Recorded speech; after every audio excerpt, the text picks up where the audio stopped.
accidents are terrifying experiences. You're hurt, and you need someone on your side who understands. Call the Advocates. They have over 20 years experience with accident cases and have recovered settlements for hundreds of other motorcyclists. They can handle the medical bills and deal with the insurance company so you can focus on recovering and getting back on your bike. The Advocates are my motorcycle attorneys. You deserve clear, risk-free advice to help get you back on your feet. You deserve an advocate. This is The Monty Show, the truth in sports talk streaming. When you want unbiased opinions about your favorite team without the spin, all you have to do is find The Monty Show, streaming live and available 24 hours a day, 7 days a week on YouTube. And now, here's Monty. Hey, The Monty Show. Happy Monday, August 5th, 2024. Good to be back with you, presented by The Advocates at theadvocates.com. Yeah, seriously, if you just saw the spot, motorcycle accidents are a huge problem. You got to give our friends on two wheels a lot of space. If you happen to find yourself in an accident, make sure you get to theadvocates.com. They've seen it. They've dealt with it. They've been there. They've done that. They know exactly what to do to get you the best outcome in your situation. And the best part about the Advocates, you never reach into your pocket to pay the Advocates. No, you don't pay unless and until they win your case. That's why you can chat with an injury attorney 24/7, 365, and it won't cost you a dime at theadvocates.com. Happy Monday to you. Obviously, a lot of news going on, least of which is not this Michigan sign stealing scandal that broke over the weekend. ESPN, as usual, has the lead on this one, with Michigan in real trouble now. A notice of allegations will shortly be delivered to, I don't know, our friends in Ann Arbor, that will detail what the NCAA has uncovered in the sign stealing operation that involved Connor Stallions. And now we know, according to reports, it involved the coaching staff at Michigan, including now Michigan head football coach, then offensive coordinator Sherrone Moore, who I would remind you, and I think this is a critical detail that a lot of people have overlooked at this point. If Sherrone Moore is indeed implicated to the point that ESPN is reporting, he is, first of all, a repeat offender. He admitted to what violations he committed during the COVID dark period. You remember where, hey, Monty, it was just cheeseburgers in a chat. Well, it turned out it was a fuck of a lot more than that. And Sherrone Moore admitted to that. And now, according to ESPN reporting, Sherrone Moore was caught red-handed deleting hundreds of text messages that involved Connor Stallions, which were later recovered and turned over to the NCAA.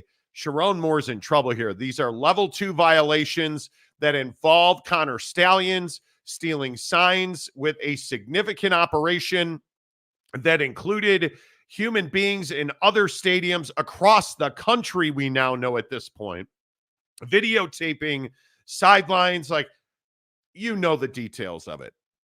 Now it's not in question anymore. And I think you're looking at, again, this is reporting from ESPN. If it is, in fact, it turns out to be true, these reports, I think this is incredibly damaging. I think these are very serious allegations. I think Sherrone Moore is looking at a significant suspension. I think he is looking at a show cause order. I don't know what the penalty will be. I think, as we now know, what happens with things like the death penalty, that doesn't exist at the NCAA level anymore. What was even handed down to USC does no longer exist at the NCAA level any longer. And I think one of the biggest questions here also, with how serious these allegations are, with the depth of evidence that now exists in this sign stealing operation, I don't think there's any question the integrity, the ethics of the game on the field have been compromised by Michigan here. But I don't believe that the death penalty is on the table. And Jake, I don't think we're going to be looking at vacated national championships. No, I just think we're in a different time now. I mean, I think the NCAA has moved on from that from a disciplinary standpoint, but I do think that this is an unprecedented situation. I don't think that the NCAA has ever, been in a position where the integrity of the game was more at risk than it was during this situation. And, the article by ESPN, essentially outlines that this was what we thought it was. This was Michigan, running a scheme that was program wide. This was Michigan, getting an advantage. And I think the biggest question that everyone seems to be asking still is how Stallions got a pass to get on the sideline, because in the tweets that I saw and obviously in the article, nobody seems to understand how that took place. But we do seem to understand, just the lengths that the Michigan football program went to run this operation. I mean, you're talking about everything from, like he said, the coaching staff being, intimately involved to, Stallions involving a bunch of interns and staffers that were under him. And going to the point where, in the article, it basically explains that Stallions, tricked people or coerced people into thinking that, hey, this isn't against the rules. What I'm asking you to do actually is legal. It's just not done a lot. And so this was not something like, this wasn't like a one-off thing or like a small little thing. Like, this was a sign stealing operation, and it is an integrity of the game issue. And that's why, when this first came out and we first talked about it, my biggest point here was, hey, the NCAA has to take a stance on this, because if you don't, you're saying, hey, we're going to go light on this type of stuff, and the integrity of the game is your entire business model, which is why I don't think you can go light on this. Yeah, unfortunately, I think the NCAA doesn't have the balls to do it. I think they obviously, with the changes we've seen in college football and the ever-changing landscape of the professional college football world, I don't think the NCAA won, even if they did have the juice, the power. Yeah, I mean, you're not vacating a national championship. Is that justified? I mean, we can sit here and debate. Is it justified to take that away? They beat teams head up. If you had your signs stolen by Michigan in the college football playoff, you didn't deserve to win the game anyway. Mm-hmm. I think there is some of that. I also see the case that Michigan does not deserve to be in the national championship picture. I think we knew in October, and I think most people knew 2 years ago, that Jim Harbaugh had been engaged in something of this fashion. I just think they're not going to do it. They don't have the ability. The death penalty no longer exists. I saw people all weekend long tweeting about how this should be SMU and USC. They don't do that stuff anymore. What I think you're going to see is Sherrone Moore's going to take a significant suspension. Jim Harbaugh will never be allowed to coach college football again. But they're not going to vacate wins or national championships. And I know most people want that blood. That's not coming. Well, yeah, and I think they, the more impactful punishment is punishing them moving forward. It's we've seen it before where, hey, we're going to take away this national championship, and we're essentially not going to hurt you in recruiting moving forward, or hurt you in scholarships moving forward, or any of the different ways that the NCAA can punish a program. And so I just think that the whole vacate the national championship thing is just college football fans going after the easy button, like, oh, they cheated, let's take away the national championship, when it really should be exactly what you're saying. It should be Sherrone Moore getting suspended. It should be you losing scholarship allocations. It should be any of that multiple type of seasons stuff. of a postseason ban. Yeah. You need to cripple Michigan financially. And I think that's what's going to happen. And I think if you look at where Michigan is already in a world of hurt athletically. I mean, your two major revenue generating sports, college basketball at Michigan, men's basketball is a disaster. I think you look at where Michigan is from a talent perspective, a recruiting perspective, they've struggled. They've lost an enormous amount of talent across the coaching staff, an enormous amount of talent across their roster. I think you are going to see now, when this notice of allegation comes out, I think we've seen this historically, your recruiting immediately suffers because those kids and their parents recognize that you're not going to be able to compete at the highest level. And I think that's where it starts. I think you're also going to see a significant reduction in their ability to operate as a football program. And that's scholarships, recruiting activities. That is obviously access to postseason. I do believe you are seeing a minimum. Michigan will not compete in the postseason as a punishment. So when that comes down, who knows? It could be 2096 by the time the NCAA actually acts. But I think you're looking at a situation where they're looking at, at least 2 seasons. That is absolutely debilitating. To tell a football program on the scale of Michigan, you're not allowed to go to a postseason game for 2 full years, dude, you're not going to be able to recruit.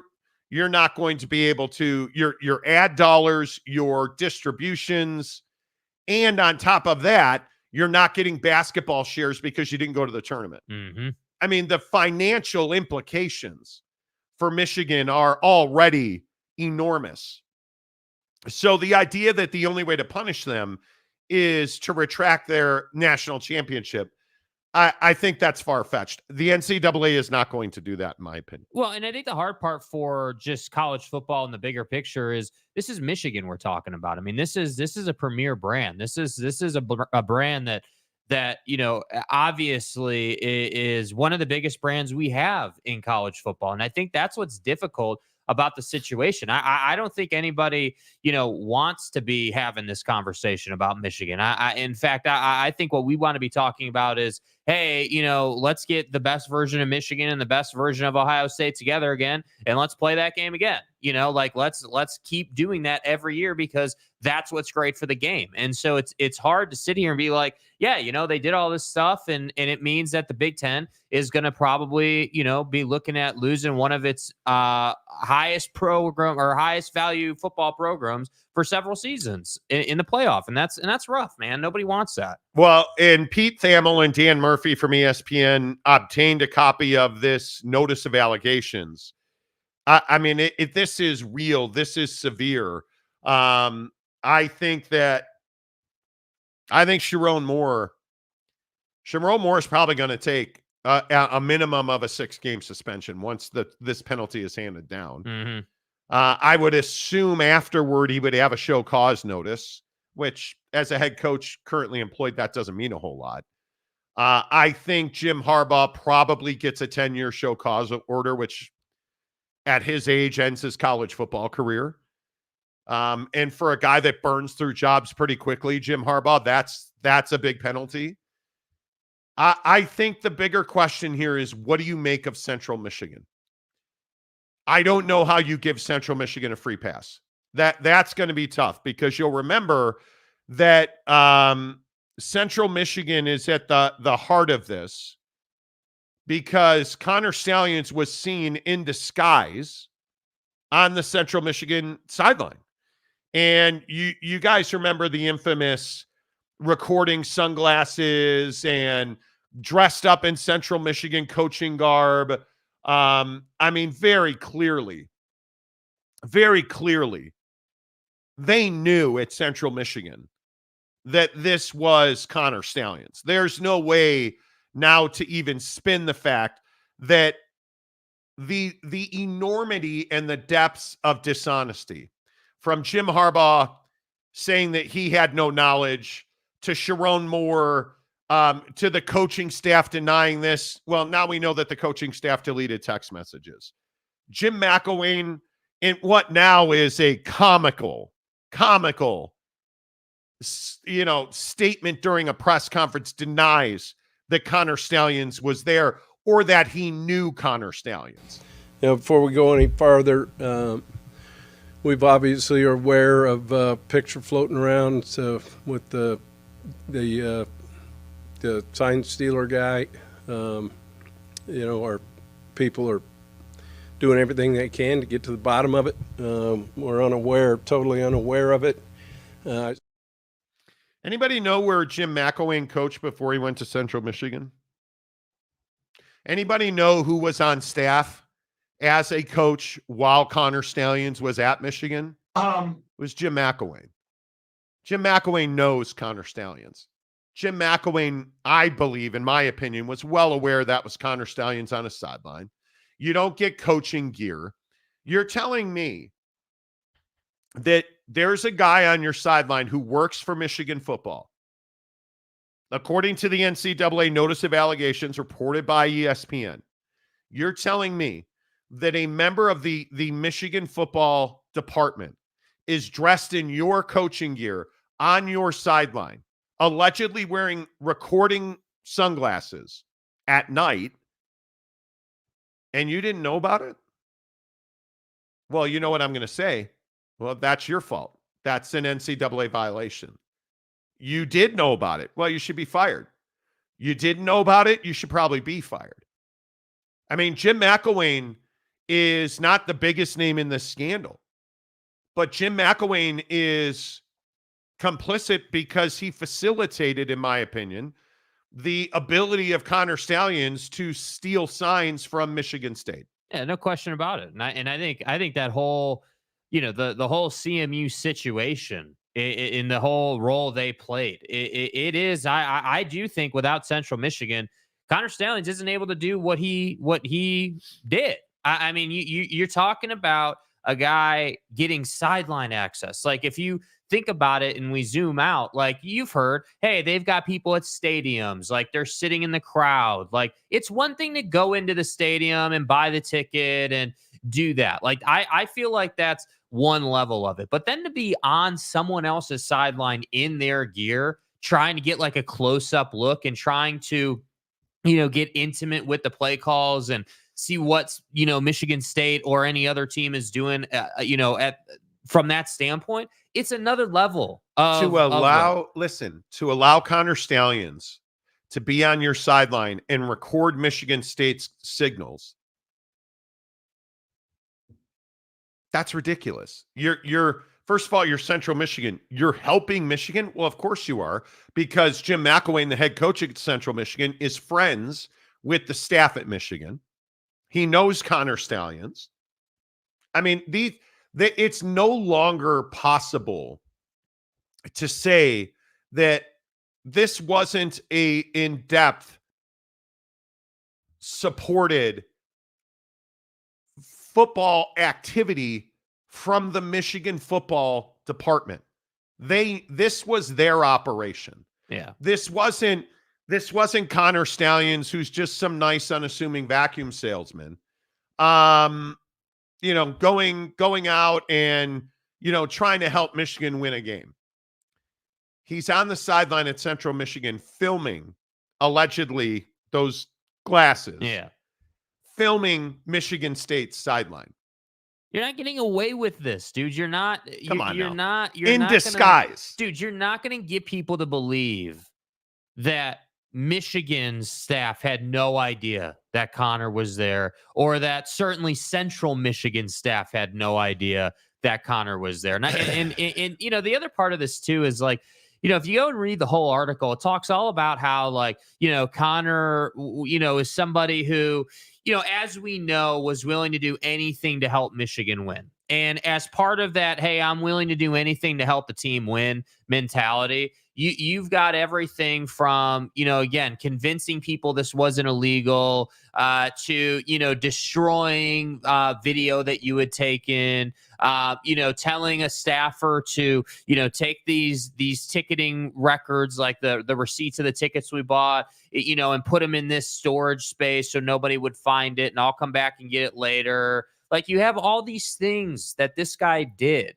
And so if you're somebody today in our comments section, who's a Michigan fan and defending Michigan and saying that, oh, Connor was a lone wolf, because I saw that all over Twitter all weekend. Oh, dude, this guy was a lone wolf. That's the term, lone wolf. Ferris Khan, our noted, now I think San Diegan, says, what does CMU subcontracting Stallions to help them Oh, You really believe Sign that stealer guy. that he was there to help Central Michigan? come on, bro.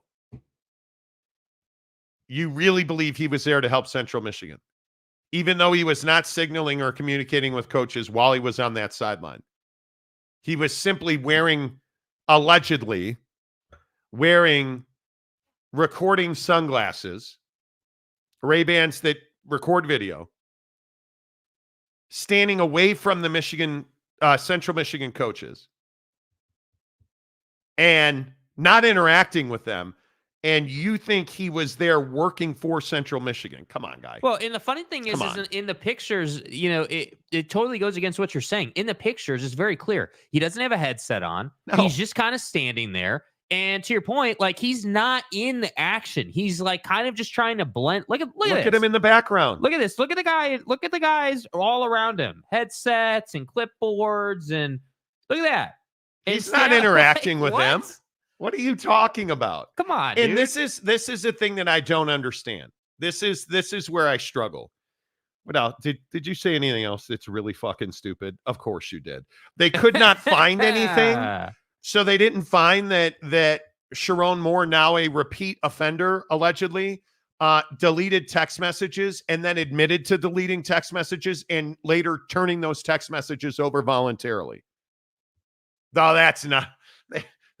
Stallions was a lone wolf. And what does that behavior suggest? This is the other thing. What are you talking about? That very behavior. Hey, I'm gonna delete stuff and fight. And then once Jim moves on and we're done with the year and we've won our national championship, then I'm gonna turn everything over and I'm gonna cooperate because now we've got our natty. So now I'm gonna fall on the sword, and it's cool to suck for 3 or 4 years because we're gonna get punished and we're gonna be, basically debilitated. Come on, dude. Come on, man. Let me pull a few more gems. Ferris Khan also says the level ones outside of Stallion are a failure to cooperate. No, they're not. We don't know. The Harbaugh stuff is not a failure to cooperate. It's being dishonest and failing to cooperate. Right? So let's get that very clear. The Sherrone Moore stuff, we don't know the ones we know about. Sherrone only getting a level 2 is the other comical thing. Like, level 2 doesn't mean anything. They're only level 2. You understand the institution itself. Like, I'm not sure, Ferris, to be honest with you, that you read the article, because in the article it explains that Michigan, the institution itself, the school, is guilty of violations because of how many people knew about this, man. Do we not care about Michigan's reputation? Do we not care about the integrity and the ethics of the University of Michigan? Because as we reported on this show and has now been picked up nationally in, I think, November, we reported there is a severe split at that university about the depths and the financial depths that Michigan went to cover this up and defend Jim Harbaugh. And you're telling me with your, not for actually doing anything. So they did nothing wrong. I come here for Kamala talk and then I have to defend Michigan. Like, are you crazy this is what I don't understand about Michigan fan. You just don't care. You just don't care that Michigan cheated their way to a national championship.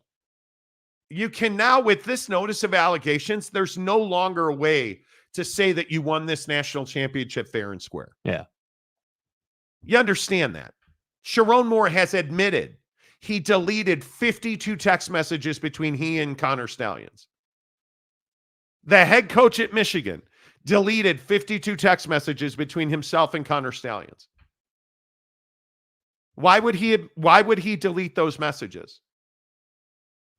And then later turn them over, which led to a notice of allegations that includes, according to ESPN, who's got a copy of this notice of allegations, that led to concrete evidence of him being on the Central Michigan sideline, that led to more evidence of him and the depth and the knowledge the coaching staff had of this sign stealing operation. I get it. They're your club. But at no point can you sit here and say they did not have a football department wide, and I think athletic department wide, sign stealing operation to benefit Jim Harbaugh and the football team. Yeah. Let's because that's where it all started. Let's be men and just have an open and honest conversation about the depths of the cheating at Michigan. And this doesn't even include the fact that you already had Sherrone Moore involved in the COVID dark period recruiting violations that now he's admitted to. So you can't say those were nothing because he's already admitted to it. And as far as the bullshit, well, there's nothing here. Then why did he admit to it? Why is he cooperating? If there's nothing here, there very clearly is something here. You stole signs, and as a result, you won a national championship. And I'm all for the conjecture and whatever it takes. Just be honest about it. Like, I can't stand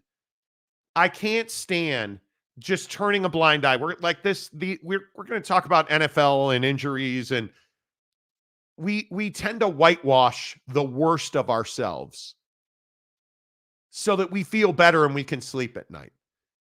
The truth is, Michigan is an unethical, unsuccessful,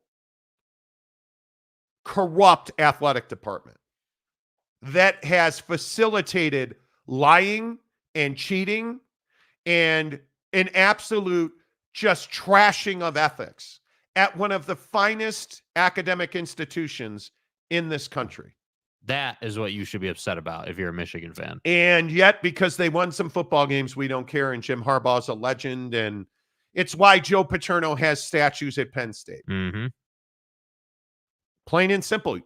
If you're going to turn a blind eye to this, I don't want to hear about Jim Tressel. I don't want to hear about tattoos at thee. I don't want to hear about any of that. I don't want to hear about all of your, it was, Ryan Day's brother. Fuck off. No, it wasn't.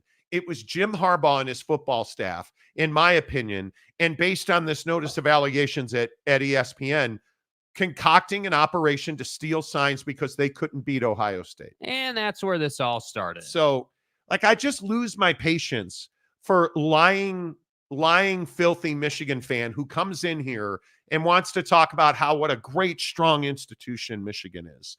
And Jim Harbaugh is a good man. He's not. Jim Harbaugh is a lying, unethical, cheating fuck who, in my opinion, should never be a head football coach in the NFL or at the college level again. Cheating, lying, and then playing the victim. And I have covered Jim Harbaugh in San Francisco. I have seen what Jim Harbaugh has done to locker rooms. Jim Harbaugh is not the guy you want coaching your football team. Yet Michigan is selling its soul. And Michigan fans like Ferris Khan want to come into the comments section and, oh, God, Jimmy's such a good guy. And he's a victim. No, he's not a victim. Jim Harbaugh couldn't. Let's just be very clear. Jim Harbaugh couldn't win a big game. Jim Harbaugh couldn't beat Ohio State.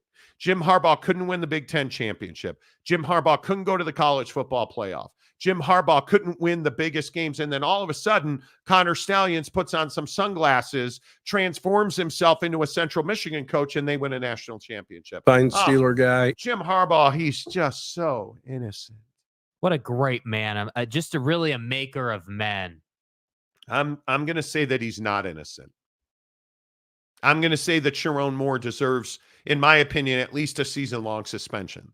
And by the way, just me being me, I hope that JJ McCarthy has a damn fine year this year.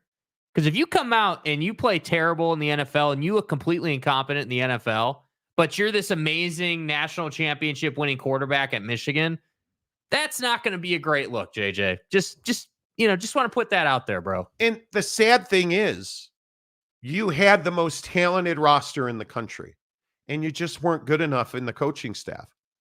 You weren't good enough. You were not developed enough. You were not capable of beating a mediocre Ryan Day, who had a mediocre quarterback, you weren't capable of beating him. So all of the Urban Meyer stuff, all of the Jim Tressel, Terrell Pryor tattoos and autograph stuff, that all goes out the window because now you're no better than Ohio State in any of those situations. You're liars. You're cheaters. You lack morals and ethics. And you just don't care because you won.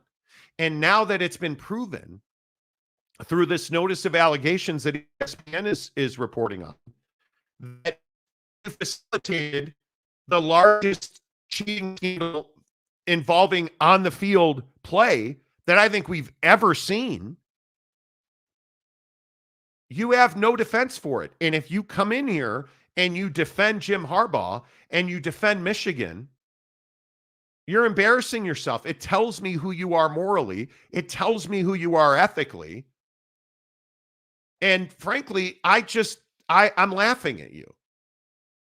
It's guys like Ferris who will come in here. Jim Harbaugh could literally murder somebody and you would defend him. Facts.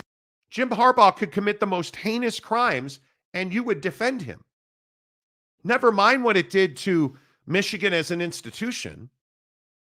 Never mind that you embarrassed yourself and compromised your institution by going to court to defend this guy. Never mind any of that. You want to sit here post haste now and say that he did nothing wrong. Even though you've admitted, and he's admitted the COVID period violations. Michigan's admitted it. Sherrone Moore has admitted it. Yet it's wild to me. Why not just say, it's wild to me. Hey, yeah, we did it. We pulled a fast one on everybody, and we won a national championship. And now there's a price to pay for that, and we're cool with that. Like, just own it. It's fine. Like, I think that's the worst part about it for basically everybody involved in this thing, because you're never going to hear, like, I would be shocked if there was ever, a statement put out or anything by guys like Jim, certainly, or Sherrone, or any of the players, obviously. Like, I don't think you'll hear from any of these dudes. I think that the process will play out. They will get disciplined at Michigan, and everybody who was able to jump off the ship after burning the house down to go to the NFL is just going to continue doing what they're doing. And that, to me, is what the NCAA has got to work on. Like when all this Super League stuff happens and, we get all this new disciplinary stuff around that. Like, I really hope that there's a better process for this stuff. Cause that to me is the bigger issue as far as the game is concerned. Like, your disciplinary setup with the NCAA is so slow and plodding that people can do this stuff and then they can leave and not think twice about it. That's the hard part. I think the NCAA is largely toothless. Which is unfortunate. I am a believer that if you didn't take action in October and November to the point where you took Michigan out of the postseason, which you should have done, you're not going to go back. And we know they don't vacate wins anymore. We know they don't take national championships or hand out death penalties. But it's wild to me that people will compromise their integrity and their ethics to defend Jim Harbaugh. I've never understood it. My opinion of Jim Harbaugh is based on time I've spent covering him and watching him as a professional. He has never changed. He'll be coaching the team that should still be in San Diego, I would guess, for 3 years. And maybe this if he truly does get a 10-year show cause, maybe that changes his tune and he does what he needs to do to stay in the NFL a little longer. But old dogs don't learn new tricks. No. Jim Harbaugh is not somebody that I want coaching my football team. And I think it is wild that Michigan fans still defend him. Jim Harbaugh cheated. and he's gotten caught multiple times. Sherrone Moore cheated and has gotten caught multiple times. Like, you're not good at cheating. Do you understand that? Like, yeah, but the problem is you're not good at not cheating. You don't win football games unless you steal signs, unless you buy them. Hey, Monty, it was just cheeseburgers during a COVID dark period. Kids got to eat, bro. Turns out it was a lot more than that. See, and why do we do that? Why do we do that with these guys? Like, I'm sitting here thinking about this, and did we not have this same type of behavior with the Mike Gundy, Ollie Gordon situation? Oh, Mike was just, Mike was doing this and doing that. He hasn't done it thousands of times. He was just speculating. Like, it's the same type of thing. We just want to minimize everything, dude. It's the Michigan State, head coach FaceTiming a woman who didn't want it. It's the Penn State stuff. Like, that we've seen. It's the Northwestern stuff. We've seen it time and time again. And you were the most talented team in the country. And you wasted it. You can recruit. You just can't coach. That's the sad thing that Michigan fan will never admit. You couldn't win a game of consequence before you stole signs. And then all of a sudden you just turned into an unbeatable team. Come on. If it were me disciplining Michigan, I would have taken them out of the postseason last year. Mm-hmm. Because with this notice of allegations, we now know what they did. We knew what the Big Ten had. We broke that story on this show. So we knew what they had. You knew it was Connor Stallions on the sideline. I mean, what are we even talking about here? And we still haven't gotten to the computer crimes committed. So, I think it'll be very interesting to see where this all ends. I don't think the NCAA has the teeth anymore. I think the teeth largely lie at the conference level. Tony Petitti's one of the newer commissioners. Obviously, I think Greg Sankey has an enormous amount of influence over Tony Petitti. So I'll be interested to see how this discipline comes down. I'll be interested to see if Michigan goes to court to defend it. At this point, I don't know why you wouldn't. You've humiliated yourself already trying to defend. You've spent tens of billions of dollars defending a guy who didn't want to be your coach anymore. Why would you stop now? Yeah. Right? Yeah. But again, I don't know what you would defend.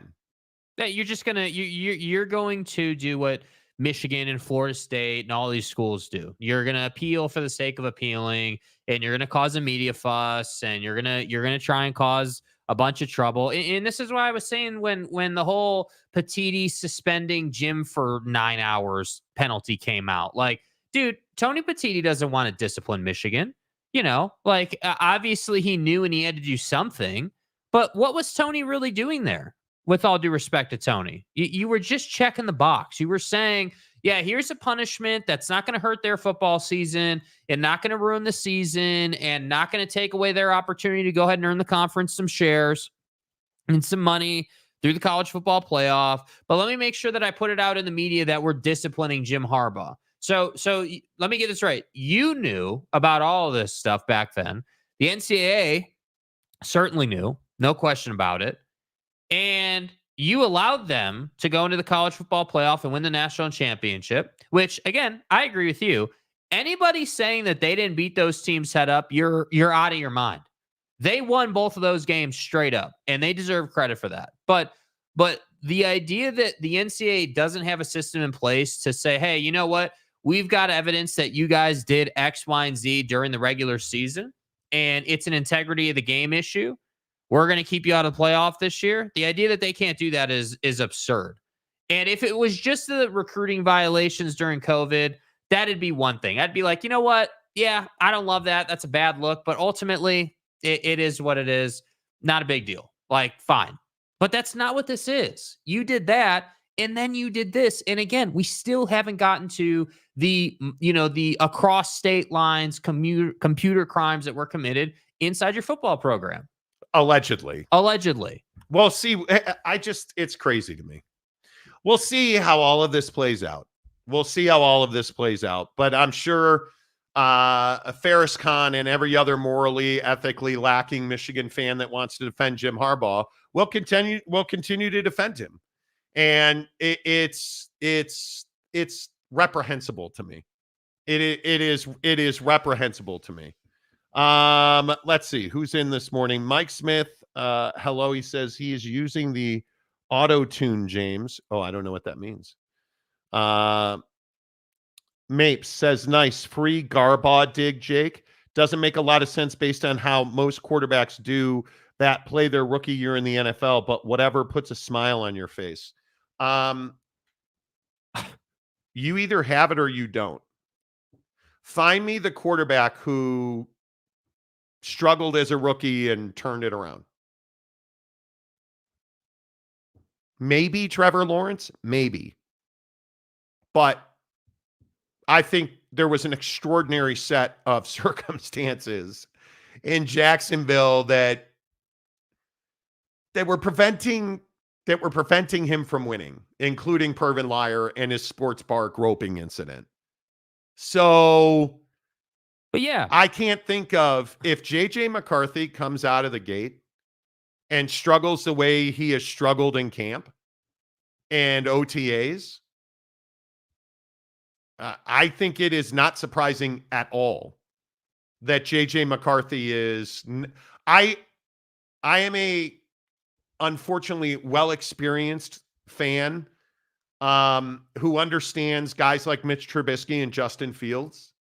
Those guys don't succeed because football play is very good. Quarterback play, I should say, is very much not about your ability. It is about your confidence level and the coaching staff that is surrounding you. And JJ McCarthy lacks the experience. He does not have the tape. And he has not shown in again, OTAs and so far in camp that he's a starting quarterback in the NFL. And he certainly doesn't have top end first round pick written all over him. And he doesn't have the experience or again, I just remind you that JJ McCarthy was not the reason they won or lost at Michigan. Find me that guy who has that profile, who's come into the NFL and become a franchise level quarterback. Because when you draft a guy like that at that spot where they drafted McCarthy, you got to be a franchise level quarterback. Forget the top 3, 4. Okay, obviously. But JJ McCarthy is a high draft pick that if he busts out, if he doesn't make it, he's a bust. Do you understand? Again, my opinion, maybe I'm an idiot. Maybe I don't know anything that I'm talking about when it comes to quarterbacks and how they go about doing their job. But do you understand what this guy's just gone through? He's just come out of winning a national championship at a program that there's now evidence stole seasons all season long. Stole signs all season long. That he knew what the defense was doing. So let me get this right. Pre-snap, he knew what the defense was doing. So you know where the blitz is coming from. You know exactly how to adjust your protection for it. And you're already a guy that's not like some gunslinging quarterback. You're already the guy that has to go out and perform with your mind. JJ McCarthy is a quarterback who is not ever going to wow people athletically or he's not, Milton throwing the ball 100 yards down the field. That's not JJ McCarthy. Now, JJ's a really smart guy. JJ will win football games with his mind, and he will understand where to put the ball so his guy can be successful. But do you understand? And this is why I say this, Mapes. You can get all upset and you can get on your high horse with Michigan, but I don't really care about any of that because you're not getting away from this. This dude knew all the signs all season long. He knew all the protections. He knew exactly what the defense was trying to do to him. Yeah. And now you think that he's going to go into the NFL not having that benefit. He's going to stand at the line of scrimmage and read the defense without knowing what the defense is trying to do to him and be successful. And I think Michigan fan likes to point to his career record. What does it say about JJ McCarthy that he knew every defensive play that was coming? for arguably the last 2 years of his career. And he still was inconsequential most days to their win and loss. What does it say that he had one of the best defenses we've seen in the last decade of college football? Certainly, he had, I think, what is the best offensive line in the last probably 10 years at Michigan football, maybe ever. But, I don't like comparing teams across generations. So let's just say in the last 10 years, and he still was not consequential to winning or losing. Do we really put, I go back to the game where very clearly versus Ohio State, you have Connor Stallions standing in the background, watching CJ Stroud get the signals, telling the coaches, hey, here's what's coming, and the defense adjusts to what they were doing. And Michigan won those games. You don't think that has any impact on J.J. McCarthy's win-loss record or success rate? Come on, dude. Come on.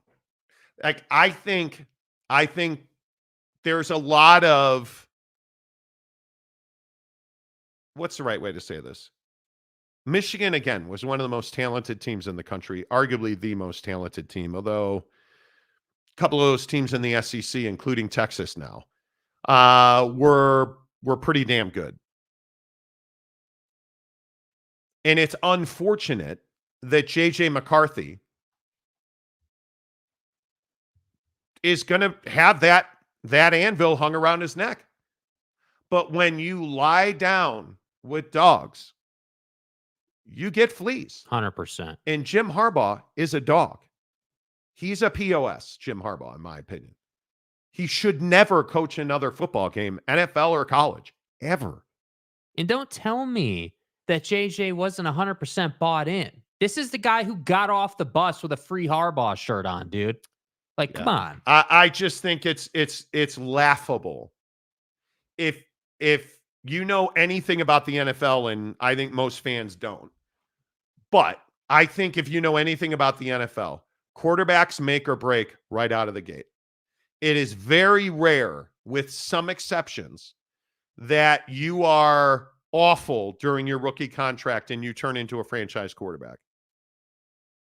Even that you have 2 awful seasons and you turn into a franchise quarterback.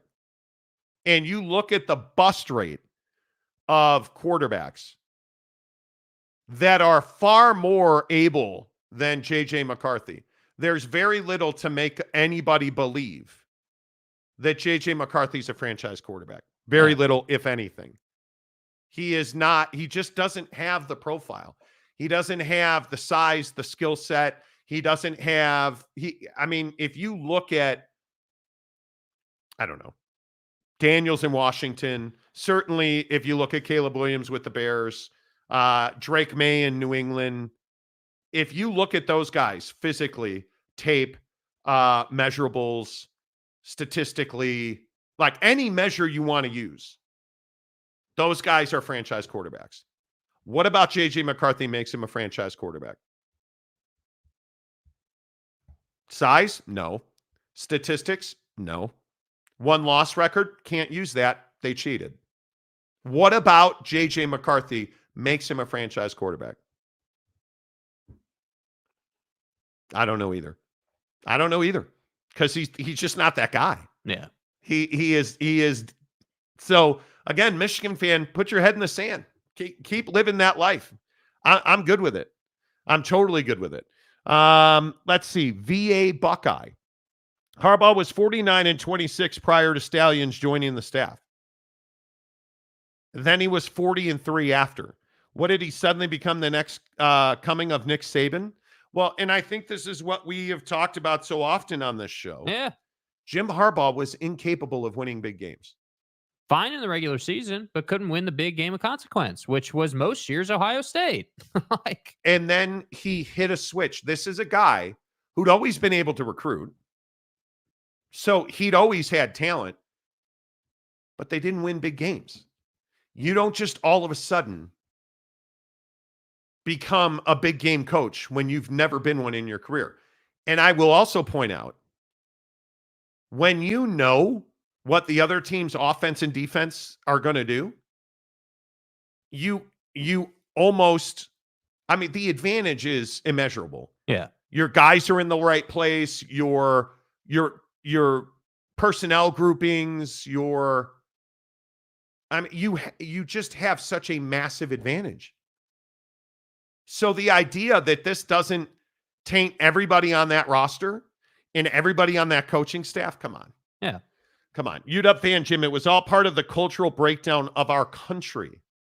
If you're not cheating, you're not trying. Greed is good. It's ethical if you can get away with it. Well, I just think Jim saw an opportunity. See, again, my opinion, my speculation, this is just me. I think what happened was it was partly the whole, hey, we can't beat Ohio State, we can't win the big game portion. But then additionally to that, Jim said, okay, what's in front of me here? What is life throwing at me here? Hey, my seat's starting to get hot. Like, I'm just not able to figure out how to beat Ohio State. So looking at my contract, I've got a couple of years to really make something happen, but I know that I've got opportunity in the NFL. So what can I do? How can I take this to the next level? Do you understand the balls you got to have to put someone on your staff, on someone else's sideline in their clothes? Do you understand the type of deal you'd have to make with Jim McElwain to get that to happen? Like, you're not just going to say to Jim McElwain, even though they're friends, I get it, they got history, you're not going to ask him to take that risk and just expect him to do that. Like, I'm not buying that Jim McElwain was just like, yeah, you know what? Yeah, Jimmy, I'll do that for you because, you did me a solid 20 years ago by hiring. Like, come on, dude. Like, yeah. Jim Harbaugh sat here and said, you know what? Like, I'm going to go out with a bang. I'm going to go out and win a national championship and ride off on my high horse. And if you throw everything else aside, Michigan fan, that should be what bothers you. You got by Jim Harbaugh, a guy who's got a record of burning organizations down. And that, to me, is what would bother me. Brandon Butler, Michigan might be in the Super League before any of this gets resolved. Could be, but it's going to get resolved. Yeah. And I would remind you, who was the driving force behind the NCAA getting involved in this? It was all of their fellow Big Ten members. It was Rutgers. It was everybody in that league, to the point where Tony Petitti and the Big Ten had to take action. If you truly think other schools aren't pissed about this, you're crazy. You're crazy. Like, imagine standing on your sideline. You're playing Michigan, right? You're standing on the sideline. Your defense is out on the field.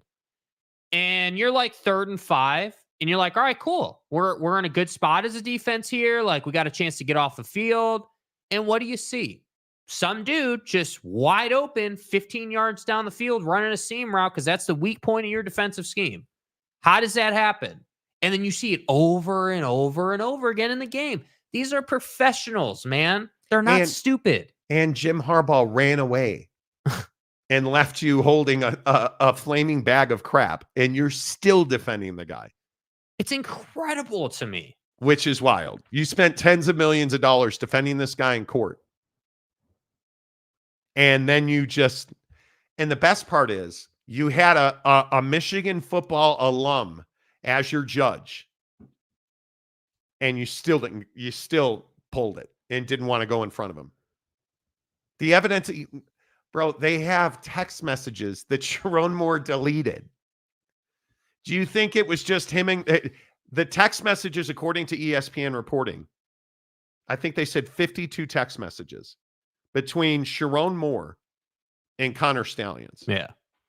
Who, remember, was fired by Michigan. Why did they fire him if there was nothing here? Why did you delete those text messages? There was nothing in those text messages, Monty. They were just talking about, how the best brand of vacuums is the Sharknado vacuum. Vacuums are my thing. So if there was nothing in those text messages, why'd Sherrone Moore delete them? And then turn them over later and fall on the sword and cooperate? Why did he do that?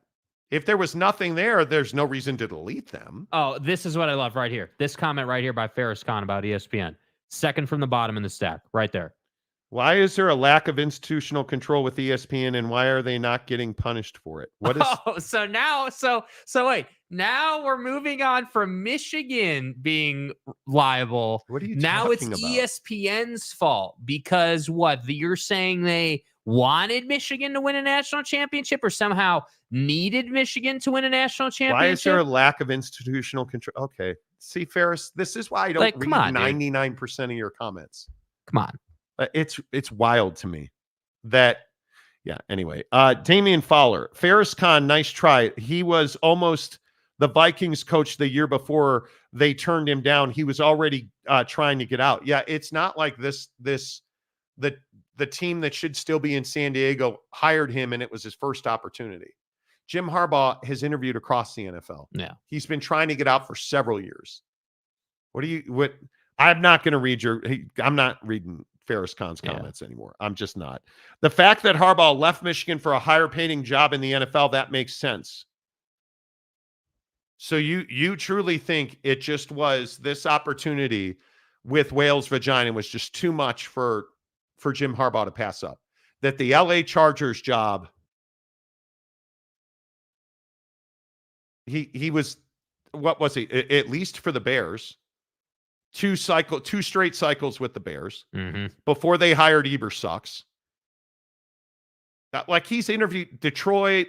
He's interviewed across the NFL for how many years? You truly think that he won a national championship? He's like, maybe it's time to look at the NFL. I as a head coach have accomplished everything you could want to accomplish at the college level. Where else could I go? There is that pro league. Isn't there a pro league in this? Maybe stop. I mean, come on. Are you out of your mind? UW fan Jim says Geno Smith. Geno Smith is not a franchise quarterback. No. Is that what you're talking about? There's a difference between being a franchise quarterback and just being used like one. I mean, it's wild to me. It's wild to me. I don't even know how you make that argument that he just somehow decided this was when he should go back to the the NFL. problem with that, James, oh my God, is that this dude was so committed to essentially saying, okay, I'm going to go on a run here this last year where I'm going to just do anything I want to do, legal or illegal. And I'm going to do that because I'm going to win a national championship through the process. So that's what I was saying. Again, before we knew they were going to win the national championship, what were we talking about on the program? Go back and listen. If you don't win a national championship and all this evidence is out here, what really have you done? And again, I will say, it's not as though this guy is Kirby Smart. Like, if you look at the best coaches in college football, Jim Harbaugh doesn't compare to those guys. No. He doesn't. He just does not.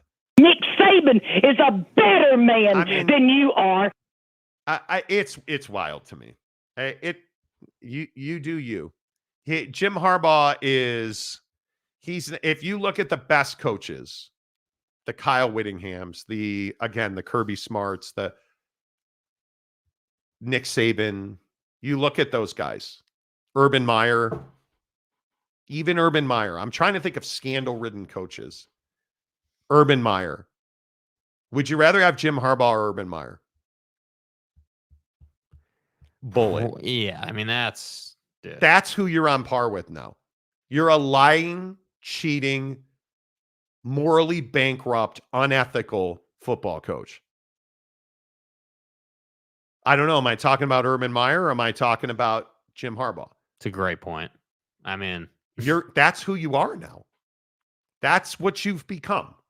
Because you could not do it ethically, you could not win games head up against Ryan fucking Day. Yeah. One of the most average coaches in college football history. An Ohio State fan will even tell you that. Like, they're not ashamed. Come on, guy. Damian Fowler, Ferris Conboy, I'll give you credit. You stick a who cares? Who cares? JJ McCarthy is like Johnny Manziel. Johnny football, he's not. Johnny Manziel was a massive addict, and the two are not even comparable. Yeah. They're not even comparable. Vacate Coconut Dreams. Yeah, I just don't think that that's the right way to go about it. See, if you're someone who's on team vacate here, you don't understand that punishing them moving forward is more impactful than ripping the trophy from them. Like, if you just said, yeah, oh, you cheated, we're going to take that away. I get it. That's like kind of an eye for an eye thing. But I want more than that. Yeah. I want the institution. You know what I want? I want dudes like Ward Manuel and Santa Ono to pay a price, because I'm not going to sit here and say that Ward Manuel knew every single detail of every single thing happening. But what I do think, in my opinion, a guy like Ward knows is that something is happening that's probably not going to turn out great. And so I want you to pay a price, because as an athletic director, now more than ever, you can't afford to have stuff like this happen in your athletic department unless you're in the Big Ten and unless you're Michigan, apparently. Like, that's the tough part. It is wild to me. It is wild to me that we now know. I mean, and I have no reason to think that ESPN is what it is dishonest or is lying about this notice of allegations. Why isn't Michigan suing them? If they're lying, why aren't they suing them? And as far as sports journalism goes, there is no higher bar than ESPN. Yeah. So I look at what we know. We now know that Sherrone Moore is a liar. We now know that Sherrone Moore deleted text messages and is a multi-time NCAA violator. We now know that Connor Stallions was, according to the notice of allegations, on the sideline at Central Michigan. We now know that there was a systematic sign stealing operation at Michigan. Like, these things are not in question anymore. Yeah. And I think Michigan's in a lot of trouble. I do. You didn't read the whole comment because it was ridiculous. I said Harbaugh was successful because he cheated. I agree with you. Right, but the comparison between JJ and Johnny is one of the worst you can make. Johnny Manziel was a massive addict. Like, I don't think we can stress enough like how much of an addict this dude was. This guy was more committed to doing the off the field stuff with substance abuse and everything than he was to being a quarterback, man. See, okay. What is JJ McCarthy supposed to do? Say no to the signs that are being given to him? Say no to the information that's being given to him? No, I think what I think the only thing JJ could reasonably be expected to consider would be transferring based on when you found out that this type of thing was going to happen. But the problem even with that is that JJ McCarthy looks up to Jim Harbaugh. JJ McCarthy, treats Jim Harbaugh like he's a disciple of God. Like JJ puts Jim on this pedestal, and that's football culture. Yeah, but in today's day and age with the portal and with the resources, a guy who allegedly, ask Michigan fan, right?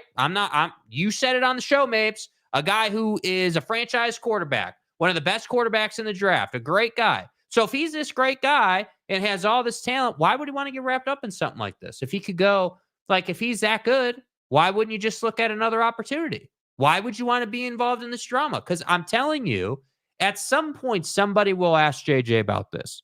At some point, the media will ask him about this. I think JJ McCarthy and every player on that team is a victim of Jim Harbaugh's. I don't even know how else you describe it. Because are they innocent? Well, you can't say they're innocent. But what else would you do? If you are like, I'm trying to think of vacuum salesman, right? I don't know anything about vacuums until there's an LLC with your name on it. Well, why didn't you sue Connor Stallions? Why didn't you take criminal action against Connor Stallions? Because his lawyers are handling it. But that's my point. We love all this. We love all this BS. We love to spin. And why isn't Jim Harbaugh suing the NCAA? Why isn't Sherrone Moore taking legal action to clear his name because he's been unjustly accused and his reputation has been damaged by false allegations? Why didn't Jim Harbaugh go before that judge? A Michigan football player who graduated, became a judge, and had the Michigan restraining order on his bench, ready to hear it, until Michigan said, "Nah, we're not going to go forward with it." Hours before the hearing. Why did they do that? I mean, if Michigan's innocent, and, you know, again, according to the worst media platform ever, Twitter, he was a lone. I love that phrase. Yeah. That Connor Stallions is a lone wolf. Right. The evidence now overwhelmingly says that's not the case. That's bullshit. So why didn't, if Connor Stallions was a lone rogue wolf, why did Michigan pull that restraining order? Oh, because the evidence is overwhelming. The evidence from the Big Ten is overwhelming. The evidence from the NCAA is overwhelming. The notice of allegations plainly states Connor Stallions was in electronic communication, and those text messages that make up that electronic communication with Sherrone Moore were deleted and then recovered and turned over to the NCAA by Sherrone Moore. So I just don't know. We can sit here and spin this stuff, dude. Michigan's in real trouble. There's no defending Jim Harbaugh. There is no defending Sherrone Moore. There is no defending Michigan. It is as simple as it can possibly be. Mm-hmm. And I think we just like to gloss over it because it's sports and we won the game. Monty, we won the game. Well, guess what? There absolutely is truth. You won the game. Actions have consequences. 100%. And you're going to find out now. You're going to find out now. And it is, yeah. Mike Schaefer. Nobody is listening to Connor Stallions on the sideline unless they know he has illegally obtained intel on opponents. They're all liars and cheats. And I think we've talked about this as well. So let's play the what if game. Let's go Ferris Khan and stick our heads in the sand and throw away our morals and ethics. Right. Connor Stallions is a lone wolf. Connor Stallions was acting on his own. Well, then why are you listening to what he's saying? He's just an analyst in your football department. What do you mean they're going to blitz off the edge? And you don't think that they listened to him and believed him? And then when he was saying, hey, they're going to blitz or they're going to your mom or whatever, they're going into your mom's A gap. You don't think that when they went into your mom's A gap, they were like, well, goddamn, son, how'd you know that? Oh, yeah, it's just a hunch. Here's the other part you can't get away from. It doesn't matter if they knew. It's his job to know. And if he didn't know, that's called the lack of institutional control. And if he did know, that's called the lack of institutional control. There's no such thing as plausible deniability. Plain and simple. It's in every contract that every college football coach signs. Head coach, assistant coach. So we can sit here and say they didn't know. Yeah. They're guilty. That's what I mean. At some point, Michigan fans going to come around to the idea that you're not getting out of this one. This is you're in deep here. It's wild to me that you, according to this notice of allegations, were well aware of what Connor Stallions was doing, which is because all of the records are public because Connor Stallions used a public Venmo. And I would also remind you the people that he paid talked to the media Connor Stallions provided them phones. He provided them money. They went to venues on tickets that he bought in his own name. And they recorded sidelines with cell phones. And then sent the video back. That's a massive NCAA violation. You are not allowed, for those of you who don't know, you're not allowed to coach in person. And is it a sign stealing thing that the reason that you can't coach in person? Actually, it's not. You know why you're not allowed to send people to coach in person? Because they're cheap fucks. And they cut that out because they didn't want to pay for advanced scouting. Yeah. Here's the other best part of this. And this is why I'll never understand why Jim Harbaugh facilitated this, in my opinion. You get all the same tape from the opponent. Did you guys know that? That there is a massive database where you are allowed to access that database, and it is all coaching tape. And in that coaching tape, you can clearly see the sidelines. You don't have to send people to. The tape is there. Yeah. Like, you get all of it. They have to give it to you so that you don't have to spend money to go and get it. Yet you still did it. It's incredible to me. Like, it's incredible to me how stupid Michigan is. so you could have avoided this whole thing if you would have just said to Connor, yeah, gonna need you to pour all your time and effort into reviewing tape and trying to see what kind of advantage we can get. Because again, it's not the part about them having signs is not the issue. Like, let's be really clear. Yeah. We've said this multiple times, but I feel like we need to say it again today. The issue isn't that you had the other team's signs. It's how you came to getting those signs that's the issue at hand. So if you had picked up Ohio State's signals and signs from reviewing the tape, people would have been saying, damn, your video scouting department is amazing. Like, you guys picked all this up off the video that everyone has access to. Hey, more power to you, dude. You're just better at it than we are. More power to you. And the other part of this, I would remind you, is that while Sherrone Moore is allegedly cooperating now, he is one of 5 coaches and staff members noted in the allegations by the NCAA for not cooperating in 2023. Mm-hmm.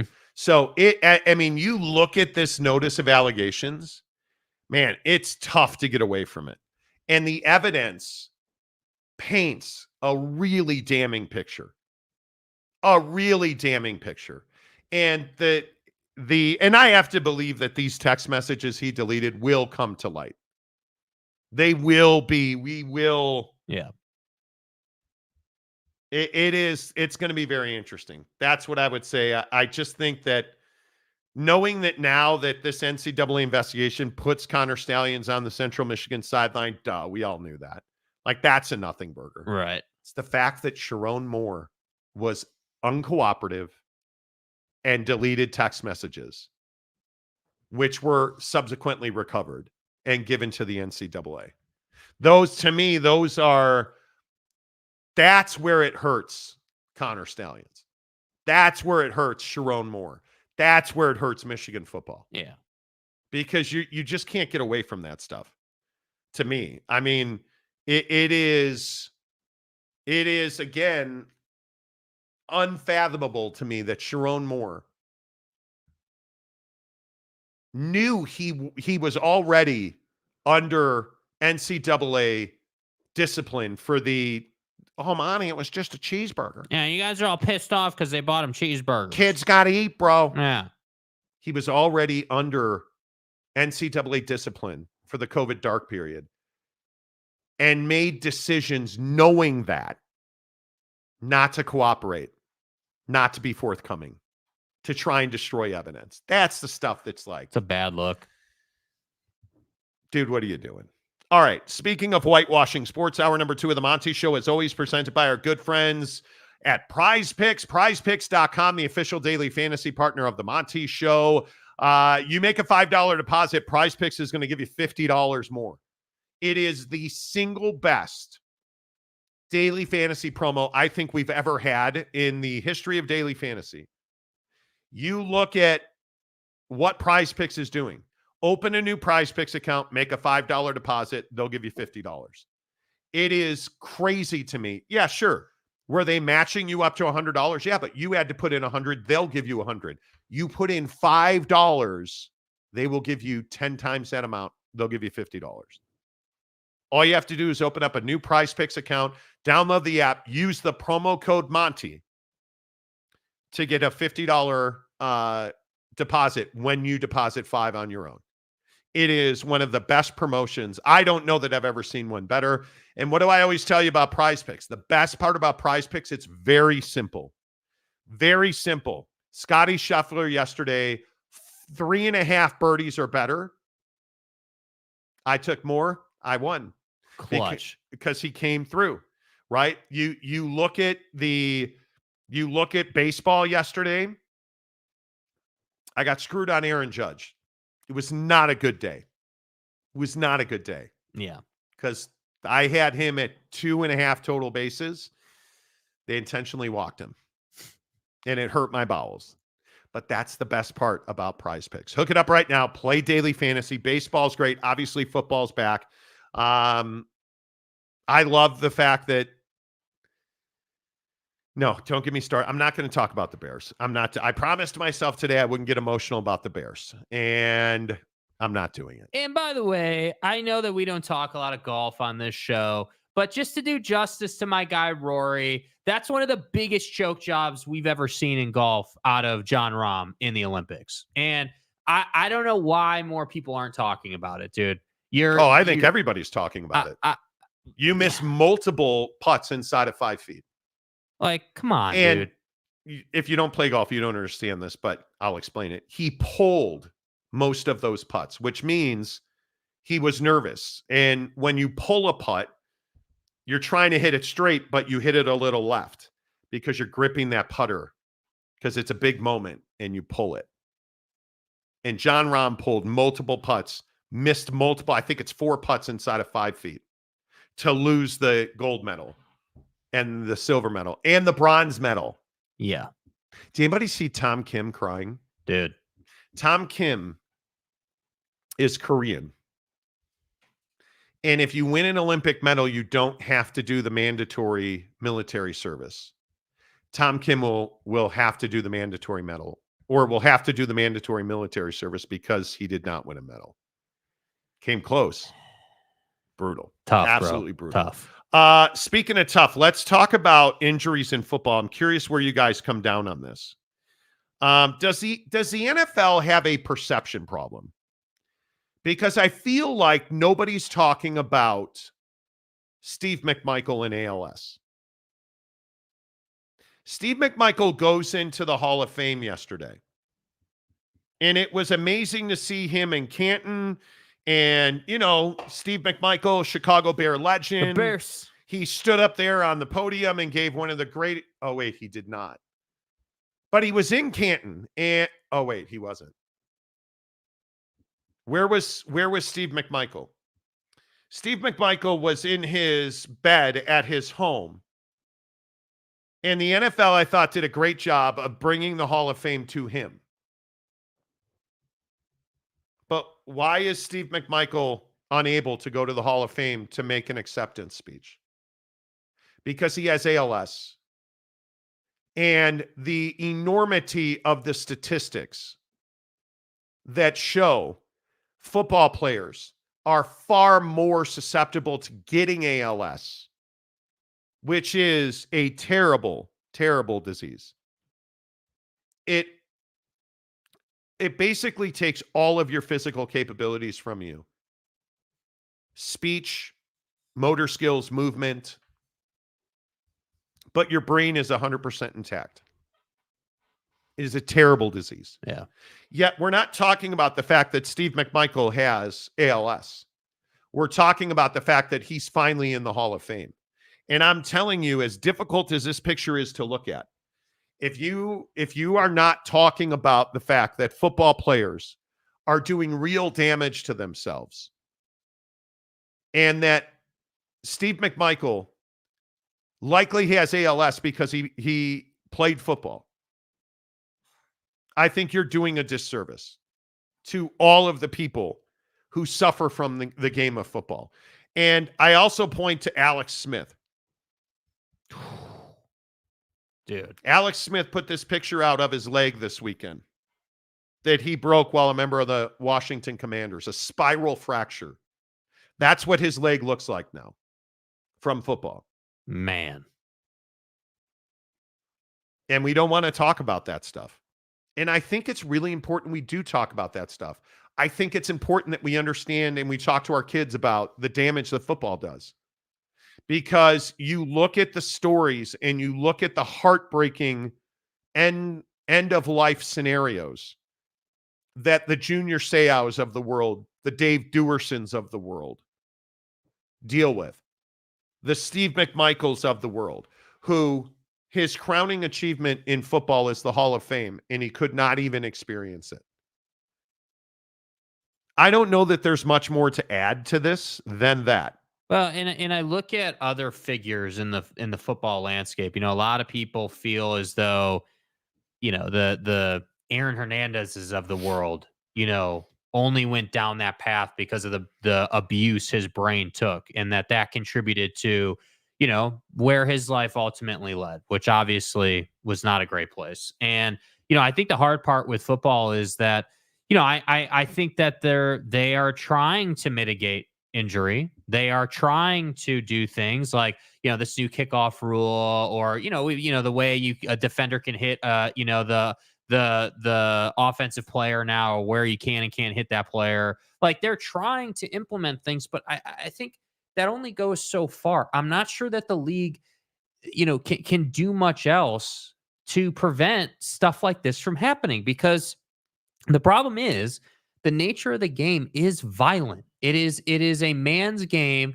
and part of winning a football game is the physicality, right? Hey, I'm imposing my will on you physically. We see that every single week in the NFL season. And so I when we look at, guys like Steve and Alex and Aaron and, all these different guys, like, it's sad, but what are we supposed to do? Because it's easy to sit here and say, well, just don't watch the game. Well, that's easy to say, dude. It's baked into our culture, bro. Like, we're all going to watch it. Yeah, and I just thought the McMichael thing was interesting. I spent a lot of time last night reading the study that there was an exhaustive study done about the link between NFL football players and ALS. And it's inarguable. I mean, NFL players are 4 times more likely to develop ALS. Professional athletes on the whole are more likely. NFL players are exceptionally more likely, 4 times more likely to develop ALS, which, again, if you don't know what ALS is, it's terrible. The study was funded by the ALS Association, analyzed over 19,423 NFL athletes who played between 1960 and 2019, and found that they are 4 times more likely to develop ALS. And then we as fans are like, oh, hey, this dude only played 7 years in the league and he's retiring. What the hell? He's 29 years old.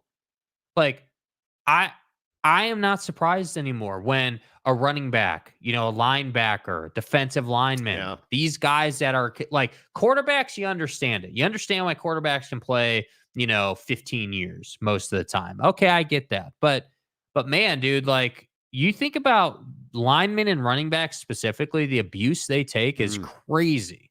Like, yeah, it's tough. Crazy. Yeah, I mean, I think we love it, and I love football. I mean, don't get me wrong. But I always look back on these guys that struggle, and obviously NFL players with ALS, it's inarguable. I mean, you're slamming your head into each other. Yeah. And I mean, you look at CTE, you look at the studies, you look at whether it's Aaron Hernandez or, again, a guy like Junior Seau.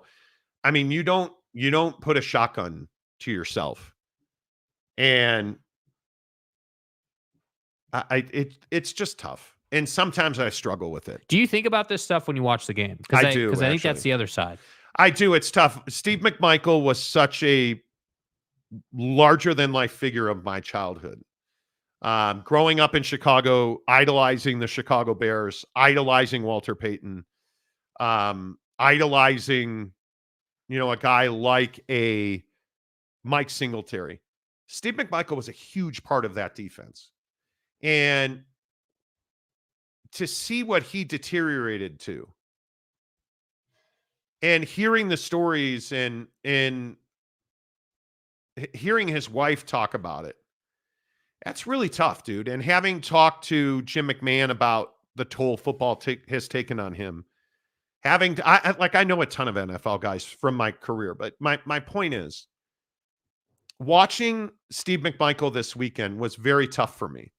As a kid who grew up a Chicago Bears fan, and I'm a massive fan of the Chicago Bears. Yeah. I love the Bears. It's really tough to know that I got a lot of joy from this eventual outcome of Steve McMichael's life. I think about that a lot. I think about the fact that we've legislated a lot of those hits out of the game. I think about the fact that we see these padded helmets now in practice that are eventually, I think, going to matriculate to the game. I just think that it's a really tough sport. And then Alex Smith, who is just a really nice guy. Having covered Alex in San Francisco, having talked to him the day that Colin Kaepernick took his job,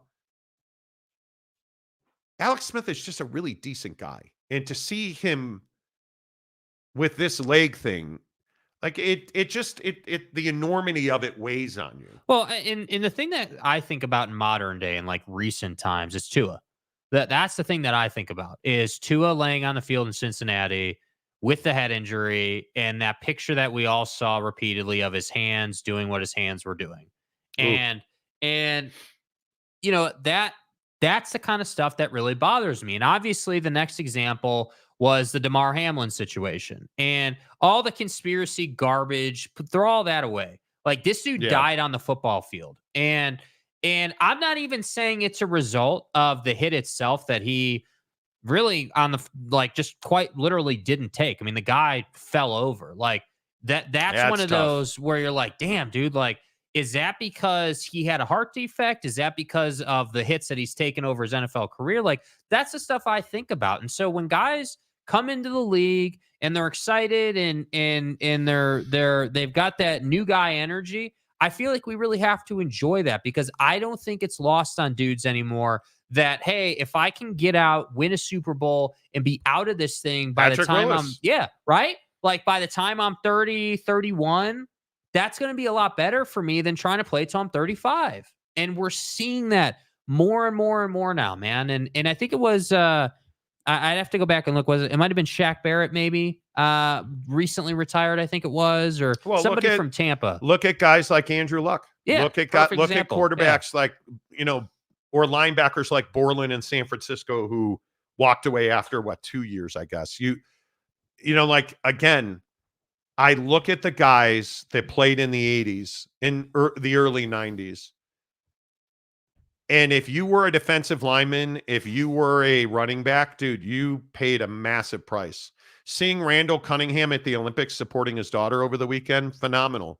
I hope those guys live long, healthy, productive lives. But you look at Steve McMichael, it is undeniable with the research and the science. And you guys know this. I'm a big science guy. I believe that science is truth. And you look at this study of almost 20,000 football players, they're 4 times more likely to get ALS.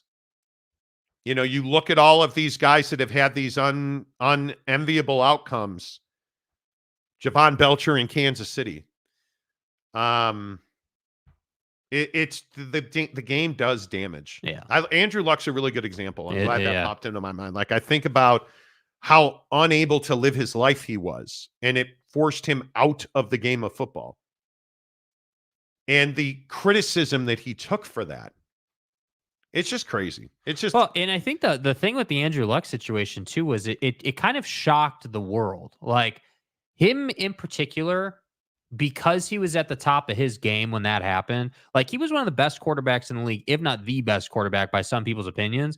To go out and retire like that, I think is why there was so much criticism. It wasn't because it was kind of like secretive is strong, but like it just felt like this dude just woke up one day. Initially, it felt like, hey, he just woke up today and said, I'm done playing football. It didn't, the medical side, I feel like wasn't really something that people accepted early on. And so it's just tough, man. I the problem is that football is from the onset one of the easiest sports to engage with. You know, this isn't like golf or tennis or hockey or well, it's got the macho angle of it. yeah. Like the big hits, and I think there is no doubt about that. I think it is one of those things that when we look at football and where it is culturally in our country, there's no doubt that football is a game that we view as macho and amazing. And it is amazing. But I think it's why you're seeing so many kids playing basketball. And I think it's that we look at the Alex Smiths of the world, who hopefully never develops ALS. Yeah. But he is going to have a disability for the rest of his life. And that's a cat that's got young kids. You know, and that's what's scary for me. That beyond the Damar Hamlins, beyond the tragic situations. Yeah.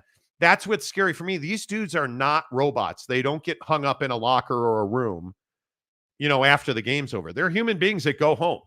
And it's really tough to be around. I'll tell you, in my time at ESPN, man, I vividly remember sitting in planning meetings where you're like talking to a guy that played in the NFL and you're like, man, are you all right? Like you're just sitting there in your head wondering, guys that you see on TV all the time. You're like, it's not that easy. You know what I'm saying? Lamont Tucker, hello, a member of the program for 14 months. Go, baby. Appreciate you, Lamont. Michigan football needs the advocates. Right. Theadvocates.com. Eric Wasikowski, a member for 7 months. I want to clap. I don't. Andrew Luck got screwed with bad management. Okay. Thanks, dude. Appreciate you. Oak State James, a member of the program for 14 months. Hope the Buc-ee's roller food was good for you this weekend. Football has to enforce rules to avoid hits to the head. If they do that, the NFL will improve this situation. But that's not why. You're up, but you've already done that. Yeah, but that's not that the big hit isn't the only reason why these dudes are suffering. You got to understand that, man. Go look at the data. The issue is not just the, hey, that dude was running up the sideline and the safety popped him. That's not it. It is the average Joe, hey, you know, Fred Warner just dropped the running back in the backfield and they collided a little bit. That kind of run of the mill, you know, not a big deal kind of hit. Those little ones, they say, add up, and it adds up and it adds up and it adds up. And inevitably what ends up happening is, and this is what nobody talks about, you always hear guys talk about, oh, well, body's temple, like, hey, we gotta ice bath and proper food, proper training. But what about your mind? You think after that game, bro, you think after Sunday Night Football, if you're a running back and you had 25 carries, you think your brain isn't feeling it, dude?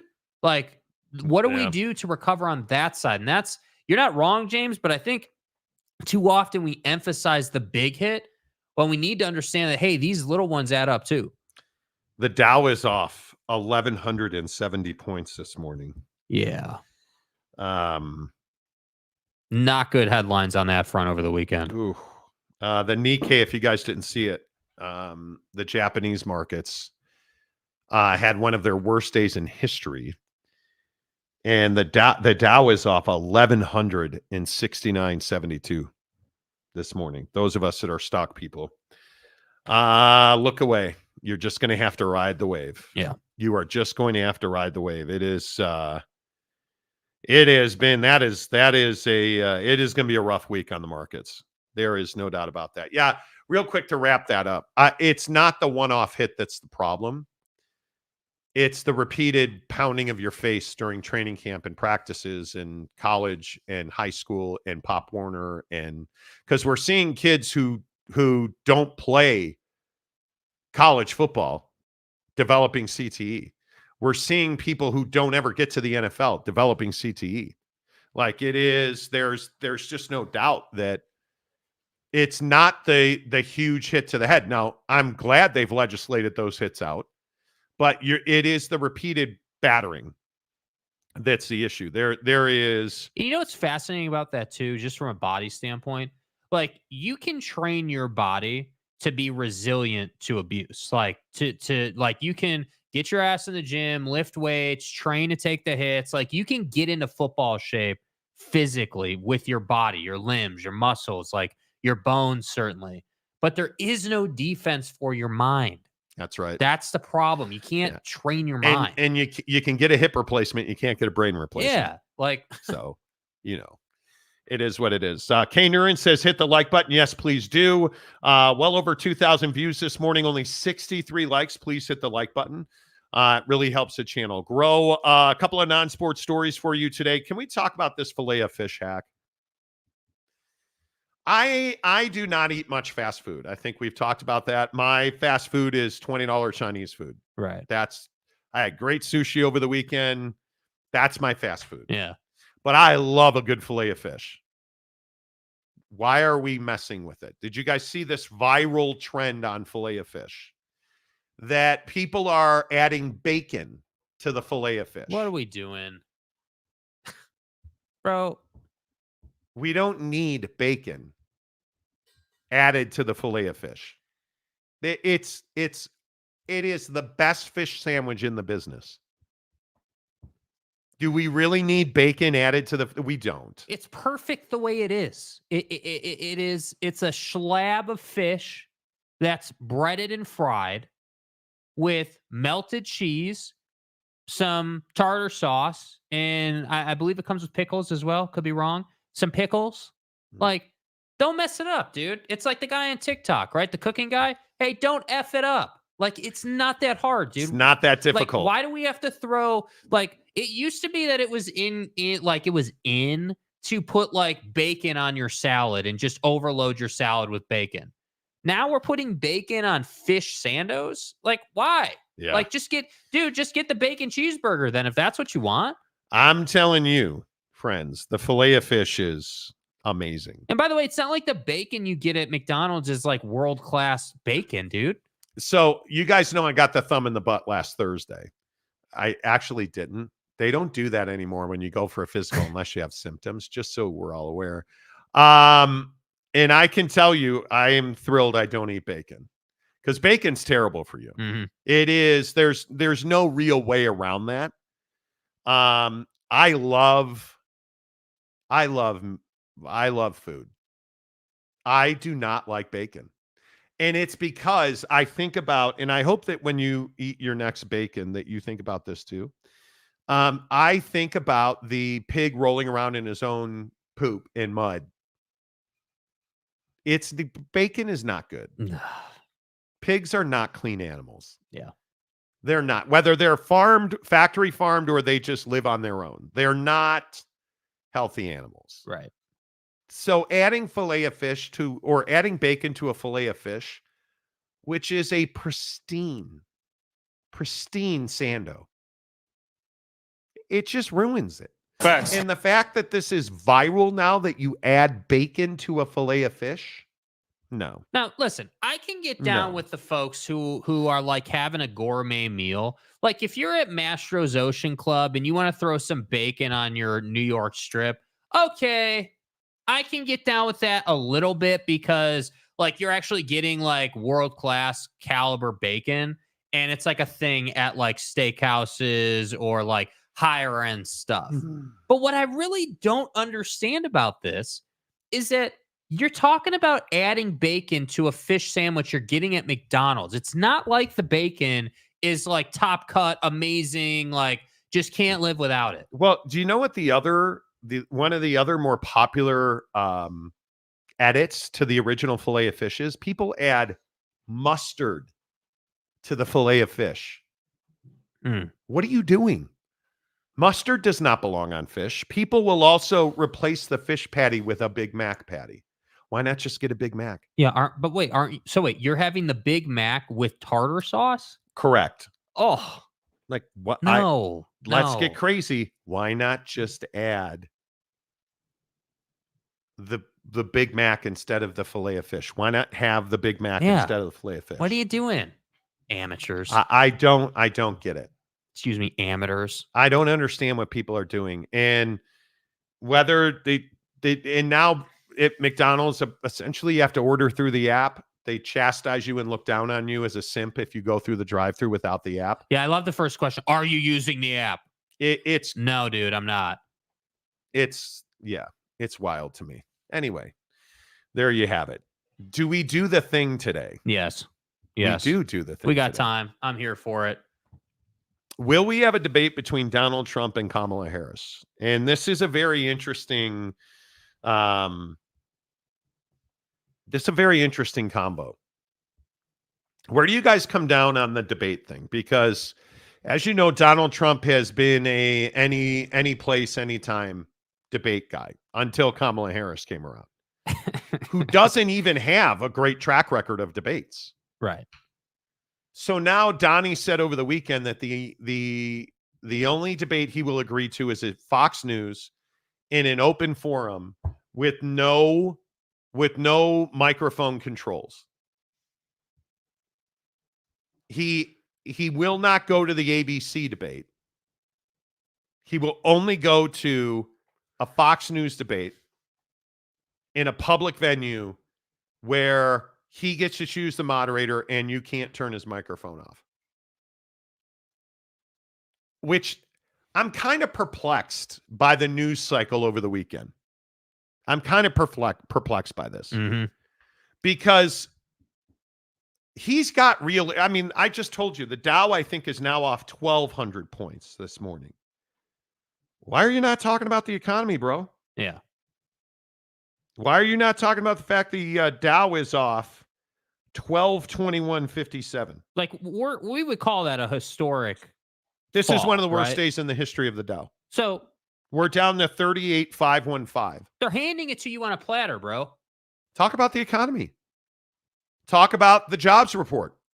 You did a rally in Atlanta and you spent more time criticizing the fire marshal than you did criticizing Kamala Harris. And this debate, I think he has to do a debate with her. It's critically important. It's his domain. It's where he has historically taken over campaigns. Facts. And won elections. Yeah. What is it about Kamala Harris that scares him so much that he now is reneging on his promise to do this debate and is trying to set up a debate that's only Fox News, that's his moderators in a public forum where you can't control his microphone? I don't understand what the party of Trump's campaign strategy is here, because it's getting late. It's not early anymore. We are in August. They are going to today, I would assume, we're going to find out who Kamala Harris is picking for her vice president. I would assume it's Governor Shapiro. Right. But we'll see. She has a campaign rally tomorrow in Philadelphia where she will introduce this person. We're going in the wrong direction if you're the party of Trump. You're now nationally, you're losing by a point margin of error. Battleground states, you're behind in most of them. Like, I don't understand. And maybe it's because you can't, and I totally get that. You got to get this guy a message, because you're watching the election slip away from the party of Trump. I mean, every single day. And all Kamala Harris has to do is not talk, because he's just doing interview after interview, doing conversation after conversation where you cannot get away from the things he's saying. And whether it's the NABJ last week where he talked about how illegal immigration is taking black jobs, whether it is him talking about her, whether she's black or not, like he just continues to make these mistakes because he's off script. And I would personally like to just ask, what was he doing at the NABJ, National Association of Black Journalists? And now we know, and it's been confirmed by just about every media source, Axios, New York Times, LA Times had it, Washington Post had it. I mean, it's not it's not arguable that the reason that he was late to the NABJ was not because he wasn't there, not because they had audio issues, because he would not take the stage unless they agreed not to fact check him in real time. There was by all accounts, a very serious conversation backstage, where Donald Trump said, "I'm not going on unless you agree not to fact check me in real time." What was this guy doing there? So now you have a candidate in Donald Trump who can't stay on message when he's talking, even though there's a teleprompter right in front of him. Mm-hmm.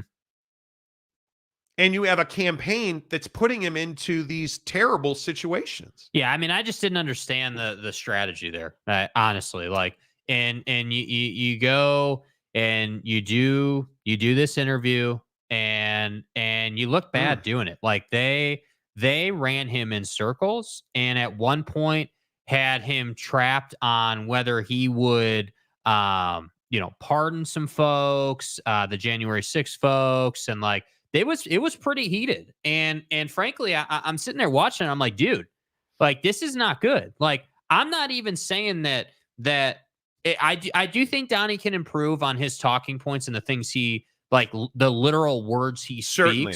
He can improve in that area. But make no mistake about it. The campaign sending him there is a mistake. That's a problem. I don't know what he was thinking. I don't know what you thought you were going to get out of that. I don't know if you thought that going there would help you garner more of the black vote, or like what the idea was there. But I think that whole situation, that happening, combined with, this nonsense around a debate. I don't understand how the campaign is sitting here letting this dude go on True Social and post about, hey, let's do it in a safer space, essentially. Fox, Mike's, I get the moderator. And here's his post on True Social. I'll see her. I've agreed with Fox News to debate Kamala Harris on Wednesday, September 4th. The debate previously scheduled against Sleepy Joe on ABC, but has been terminated in that Biden will no longer be a participant, and I am in litigation against ABC and George Slopadopoulos, again with the name calling.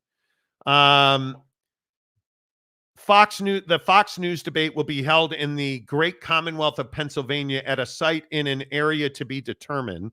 The moderator of the debate will be Brett Baer and Martha McCallum, two of his biggest supporters.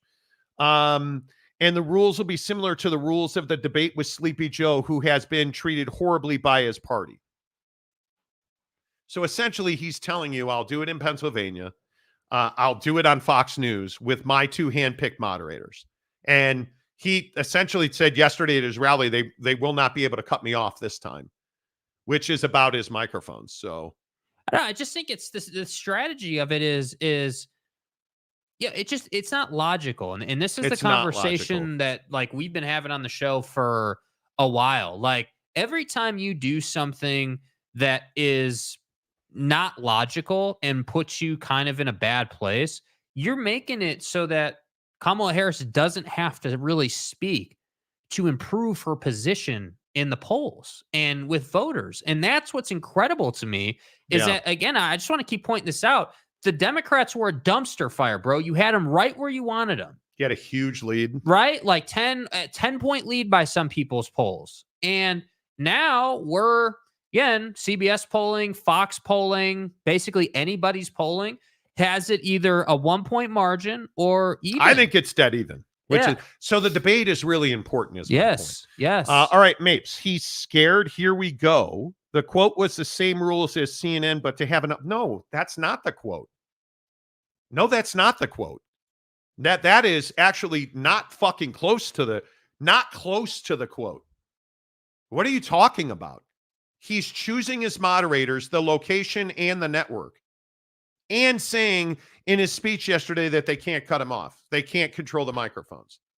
It's not the same.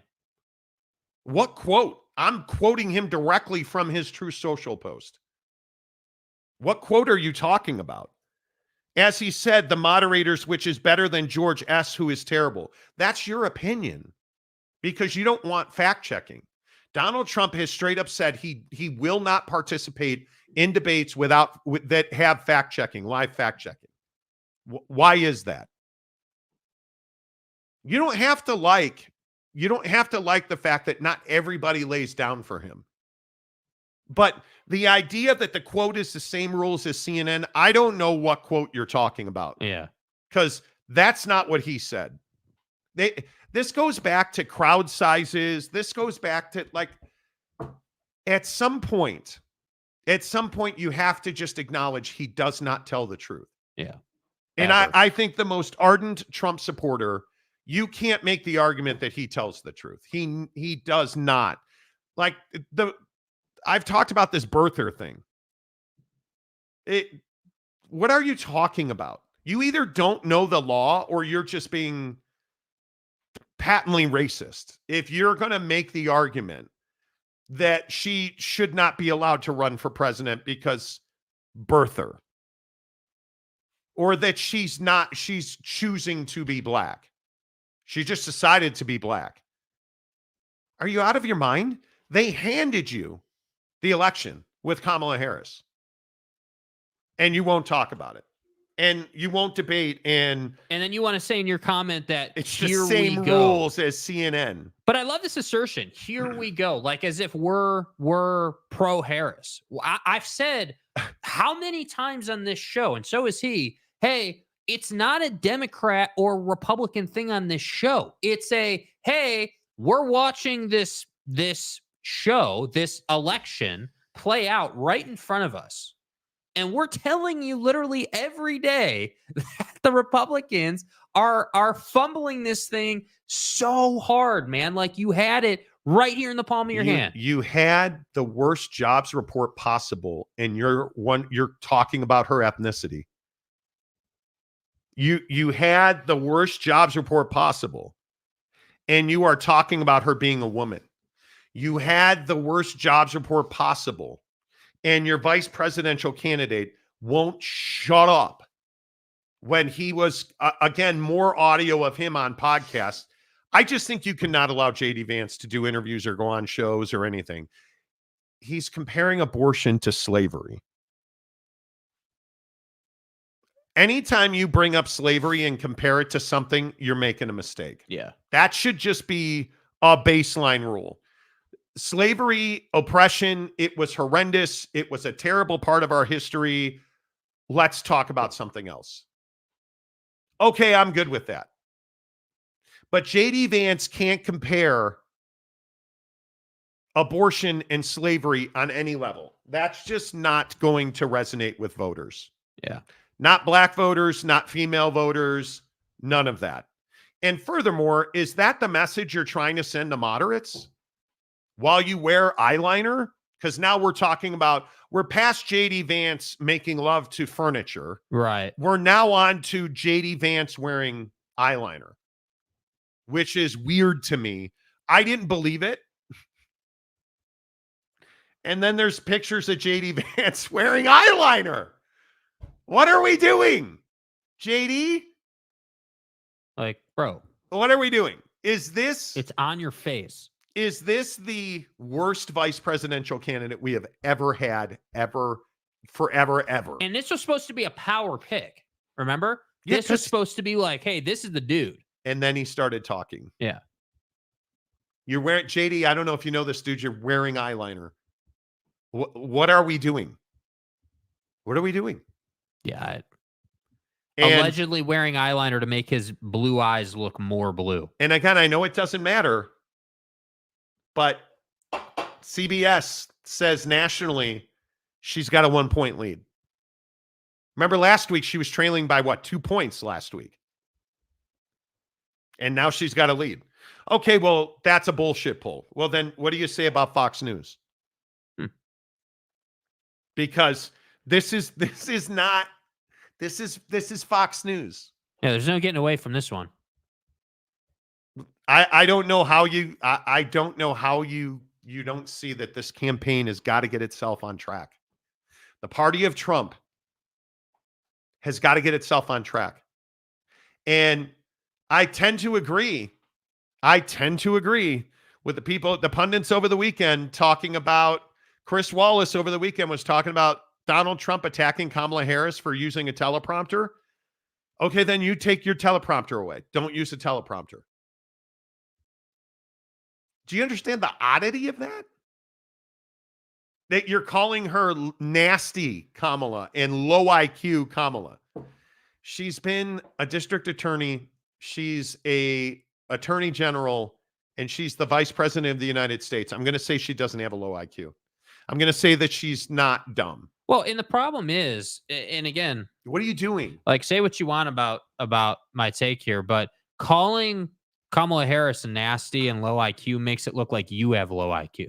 Like, that's a weak argument, dude. Like, the argument should be the economy, Afghanistan, her nonsense in California with the police, like all the easy topics that are just, here you go. Hey, Donnie, here's a list of things that you can criticize her on that are legitimate, that are topics, like easy. Yeah,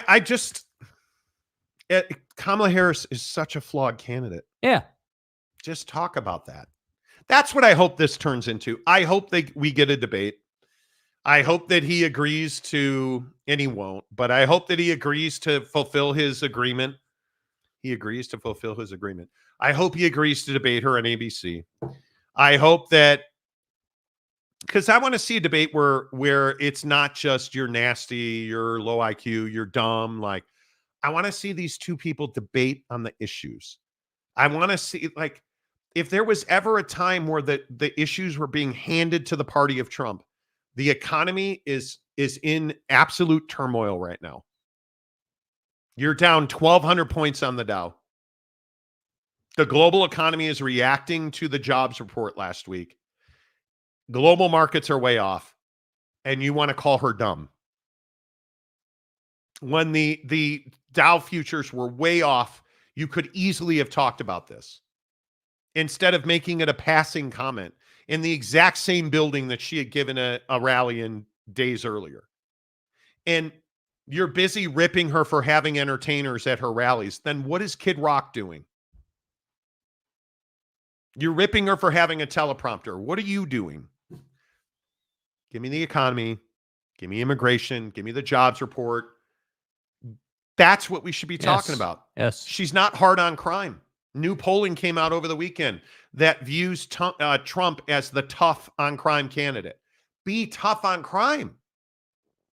New polling over the weekend shows that most Americans, especially likely voters who were polled, side with Kamala Harris on abortion and rights. And yet you have the party of Trump saying that they are the freedom party. But they're not standing up for freedoms. Like, if I'm Donald Trump, I don't, does he believe in the messaging that his campaign is giving him?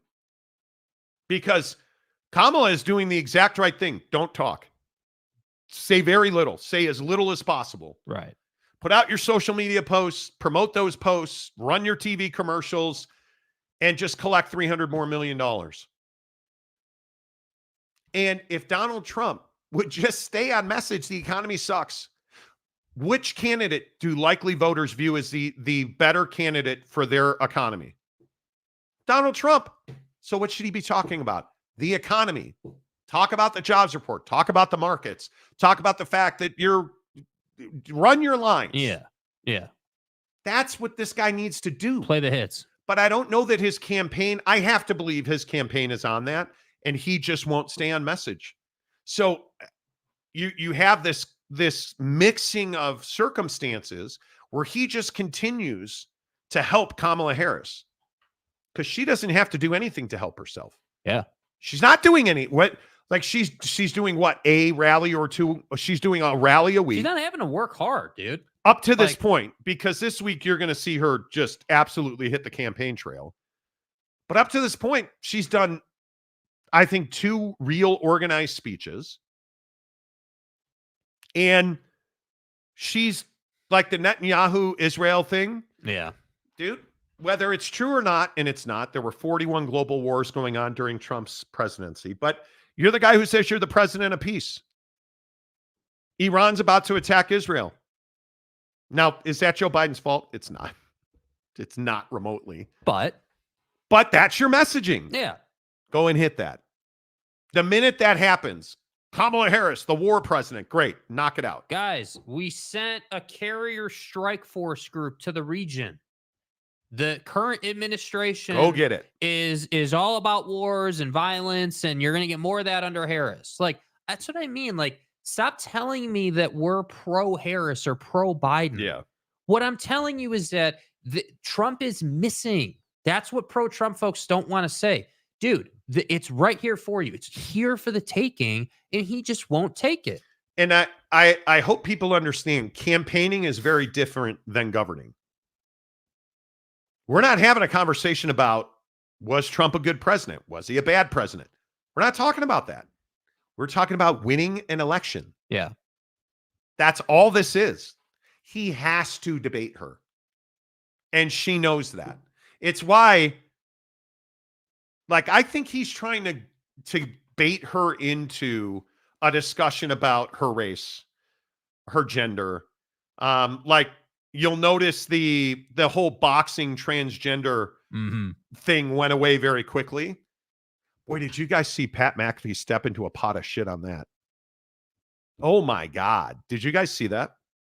So this female boxer who is by birth a female. And of course, so everybody started running with the, oh my God, this is a man who now classifies as completely untrue. This boxer was born a female, has always been a female, has always identified as a female, and gets into a match in the Olympics and hit her opponent hard enough that opponent quit and wouldn't shake her hand and then stormed out of the ring.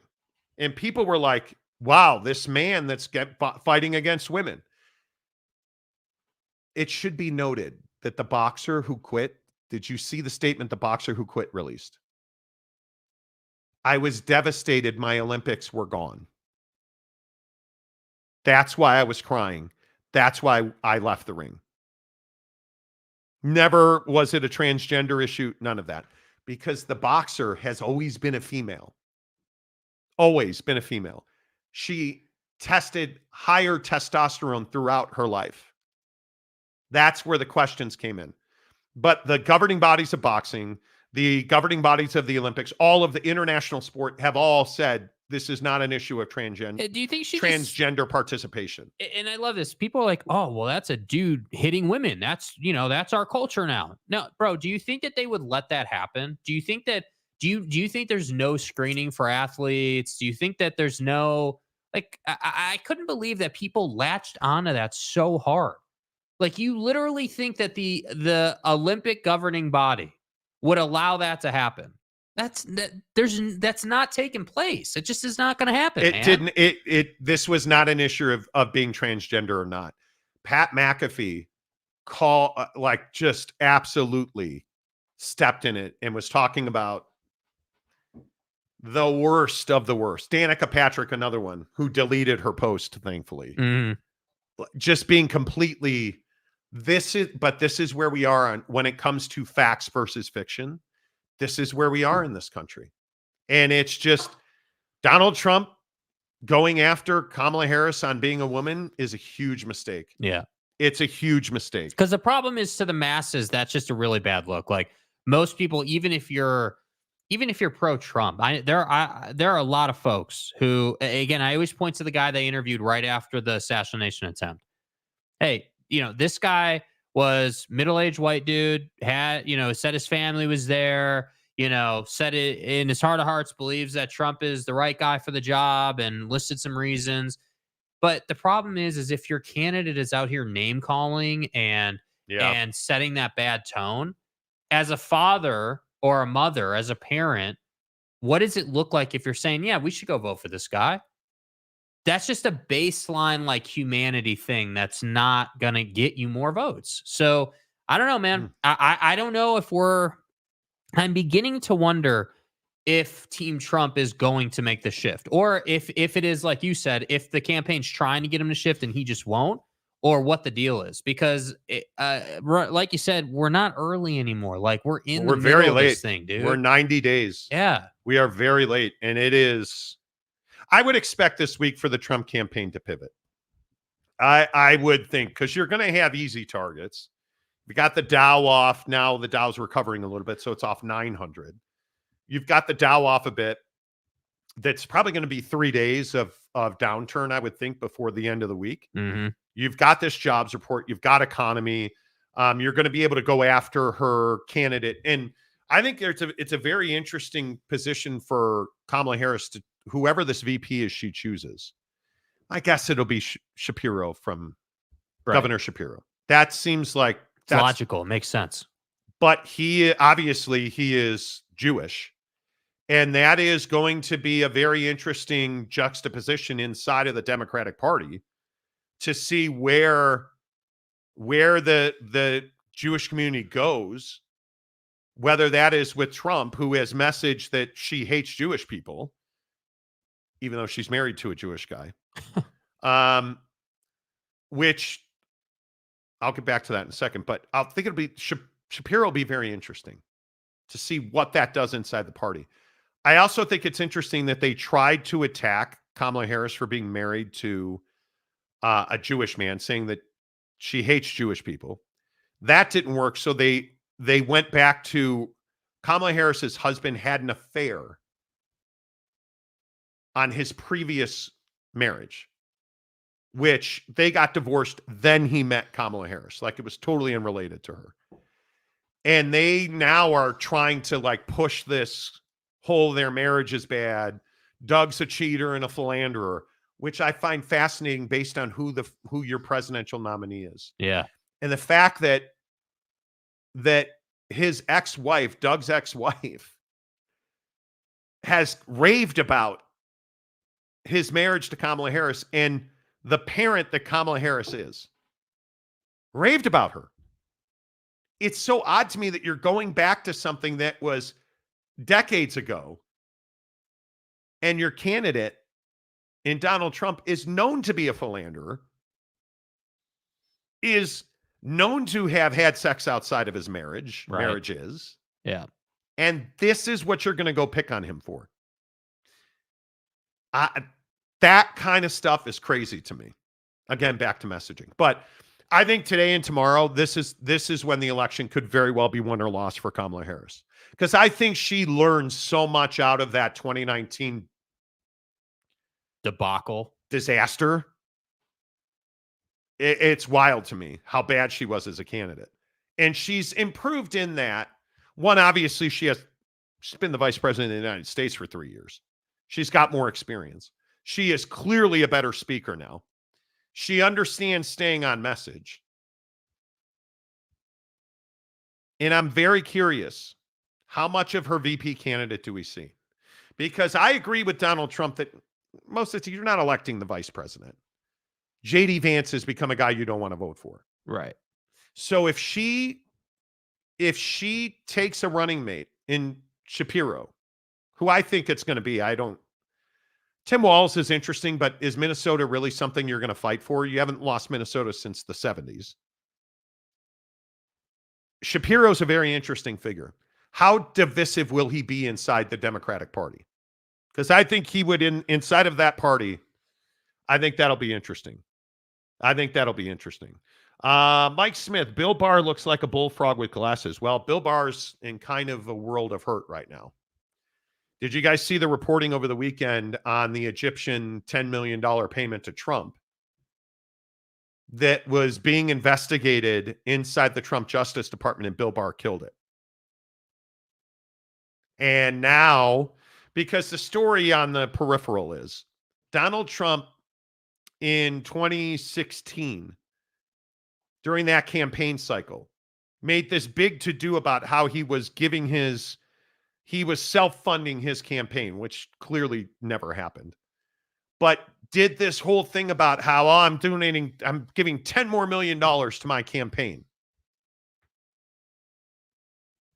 And according to reports, that money was backfilled by the Egyptian government. And the reporting's kind of scary, because you remember his love affair with the Egyptian dictatorship and all of the back padding that went on there. And just go Google, and I know it's crazy. You can go find this. It's on the internet. If you Google search Trump, Egypt, $10 million, it'll come right up.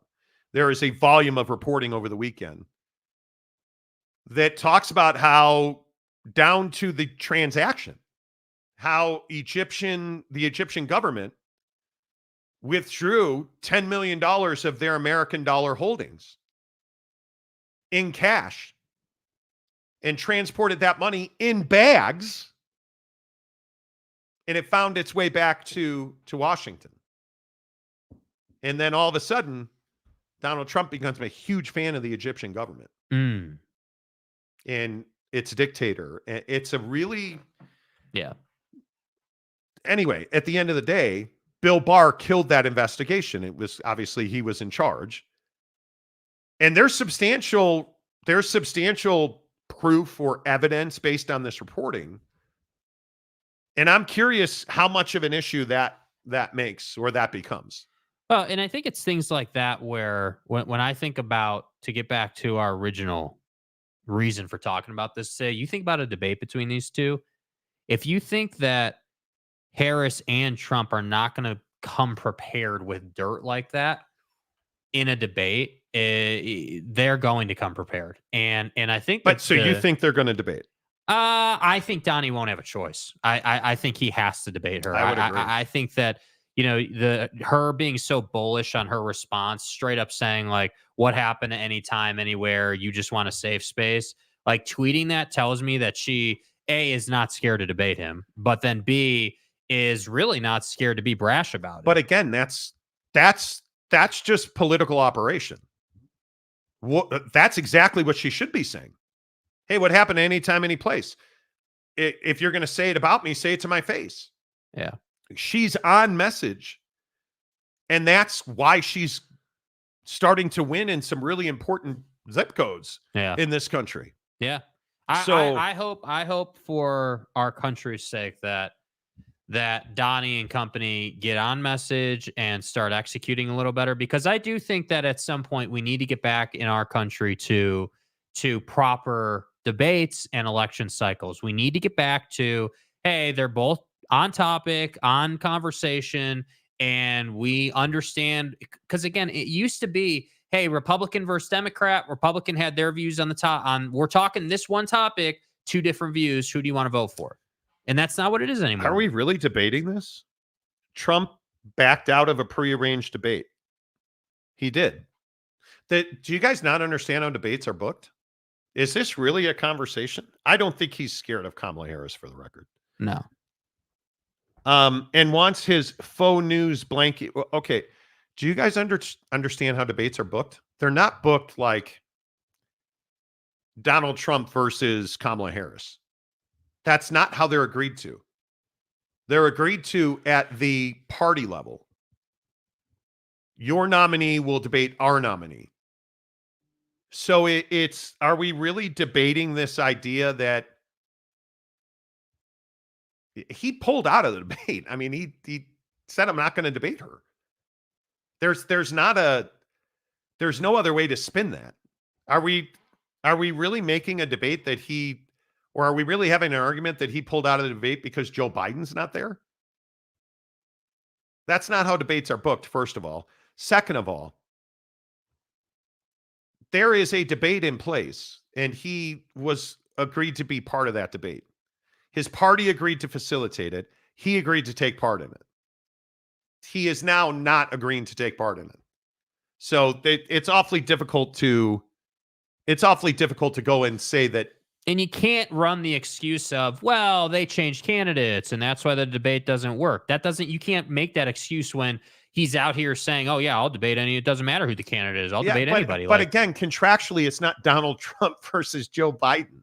But here's the deal. How many Americans or average Joe voters even know that? Are you saying that then JD Vance won't debate whoever the vice presidential pick is because it's not Kamala Harris? You can't apply that logic. Do you really think JD Vance was agreeing to anything? No, the Republicans agreed to the vice presidential debate.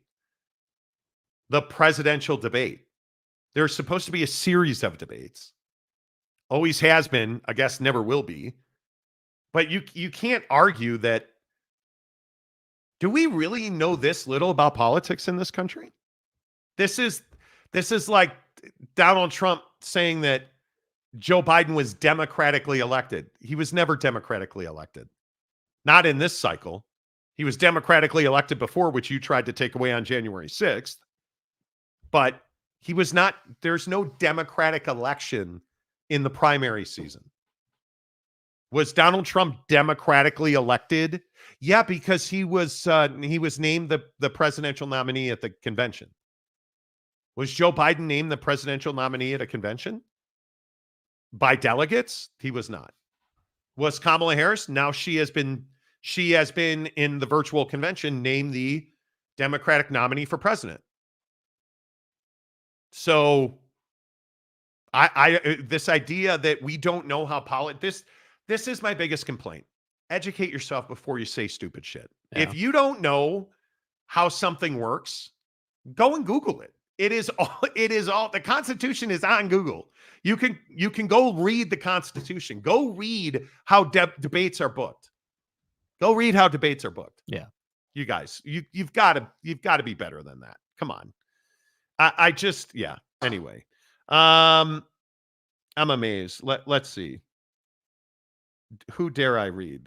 Mike Smith. What? You mean the agreement is between the Republican and the Democratic nominee? I swear I thought I said that earlier. But these Trump fanboys ignore it. It's never been Ronald Reagan's going to debate your mom. It's always been the Republican Party agrees to debate the Democratic Party. It's not this idea. Yeah, I don't know. What I'm telling you is that there's no logic in the argument that somehow, some way, Donald Trump is.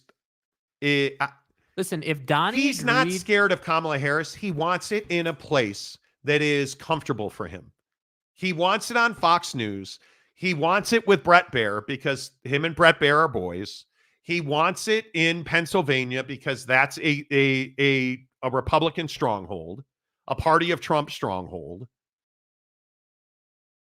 I would want those circumstances as well. That does not mean he's scared of Kamala Harris. I'm not all in on that. I'm not. But he will not tolerate fact checking. What does that tell you? Even again, I'm asking the most passionate Trump supporter. Do you believe Donald Trump tells the truth even half the time? Do you really believe the people that run that school where he did his speech the other day in Georgia? Do you really think they were like, yeah, we're going to hold people outside because we want to damage the Trump campaign? Do you really think he was doing that? Do you think they were doing that? Do you think they made the people who left that rally early? Did you see all the people leaving the rally? Number one, can somebody tell him he does not need to speak for 2 hours? But did you see all the people leaving the rally early? That's not because they hate Donald Trump. It's too fucking long.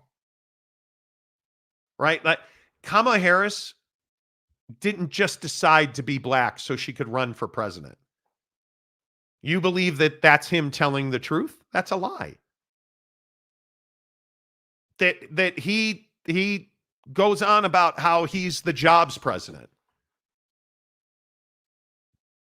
He lost net jobs during his administration.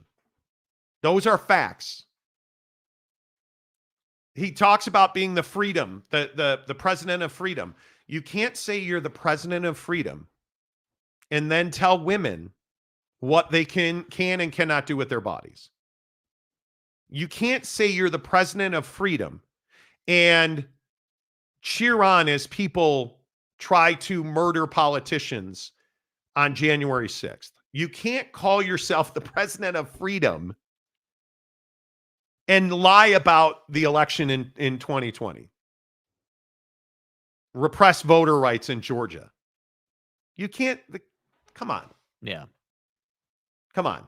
But you can't call yourself I thought it was hysterical over the weekend on Fox that you had Republican senators talking about how Donald Trump is the president for the middle class. What has Donald Trump done to help the middle class? Did his tariffs help the middle class? No, they did not. They devastated the middle class. Did his tax plan, his new tax code, did it help the middle class? No, it did not. It decimated the middle class. It made more billionaires than we've ever had. Now, is Joe Biden been a great middle class? He hasn't, but that's not the point. The point is Donald Trump does not tell the truth.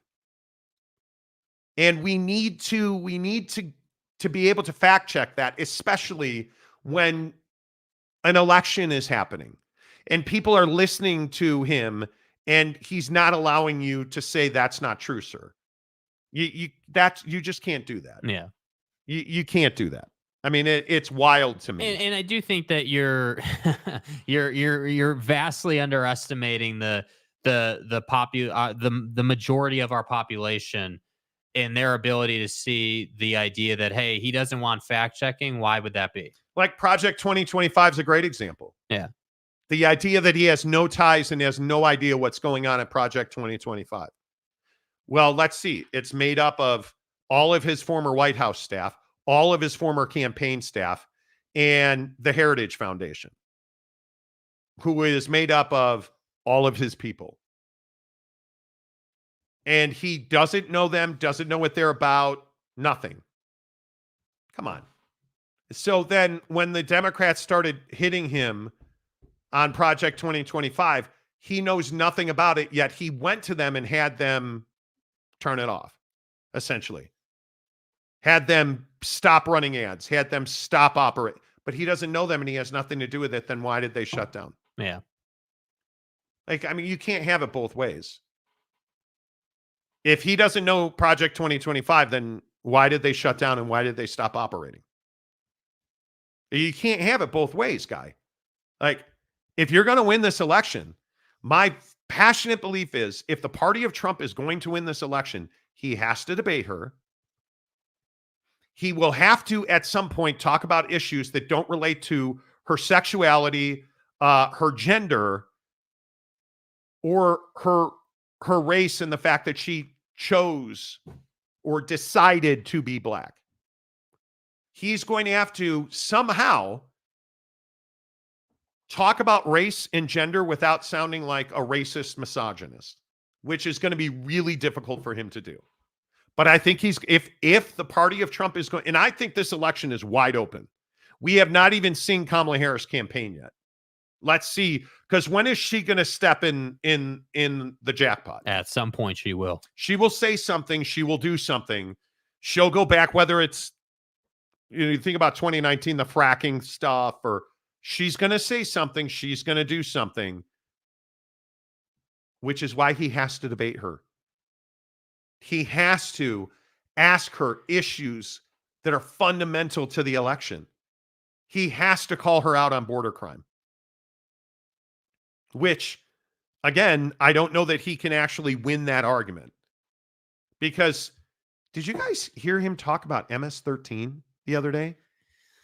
This has not been an issue in this country ever. And it has nothing to do with illegal immigration.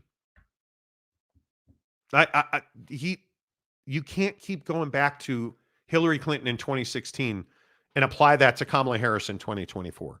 He will not win, but he has to debate her. Yeah. Anyway,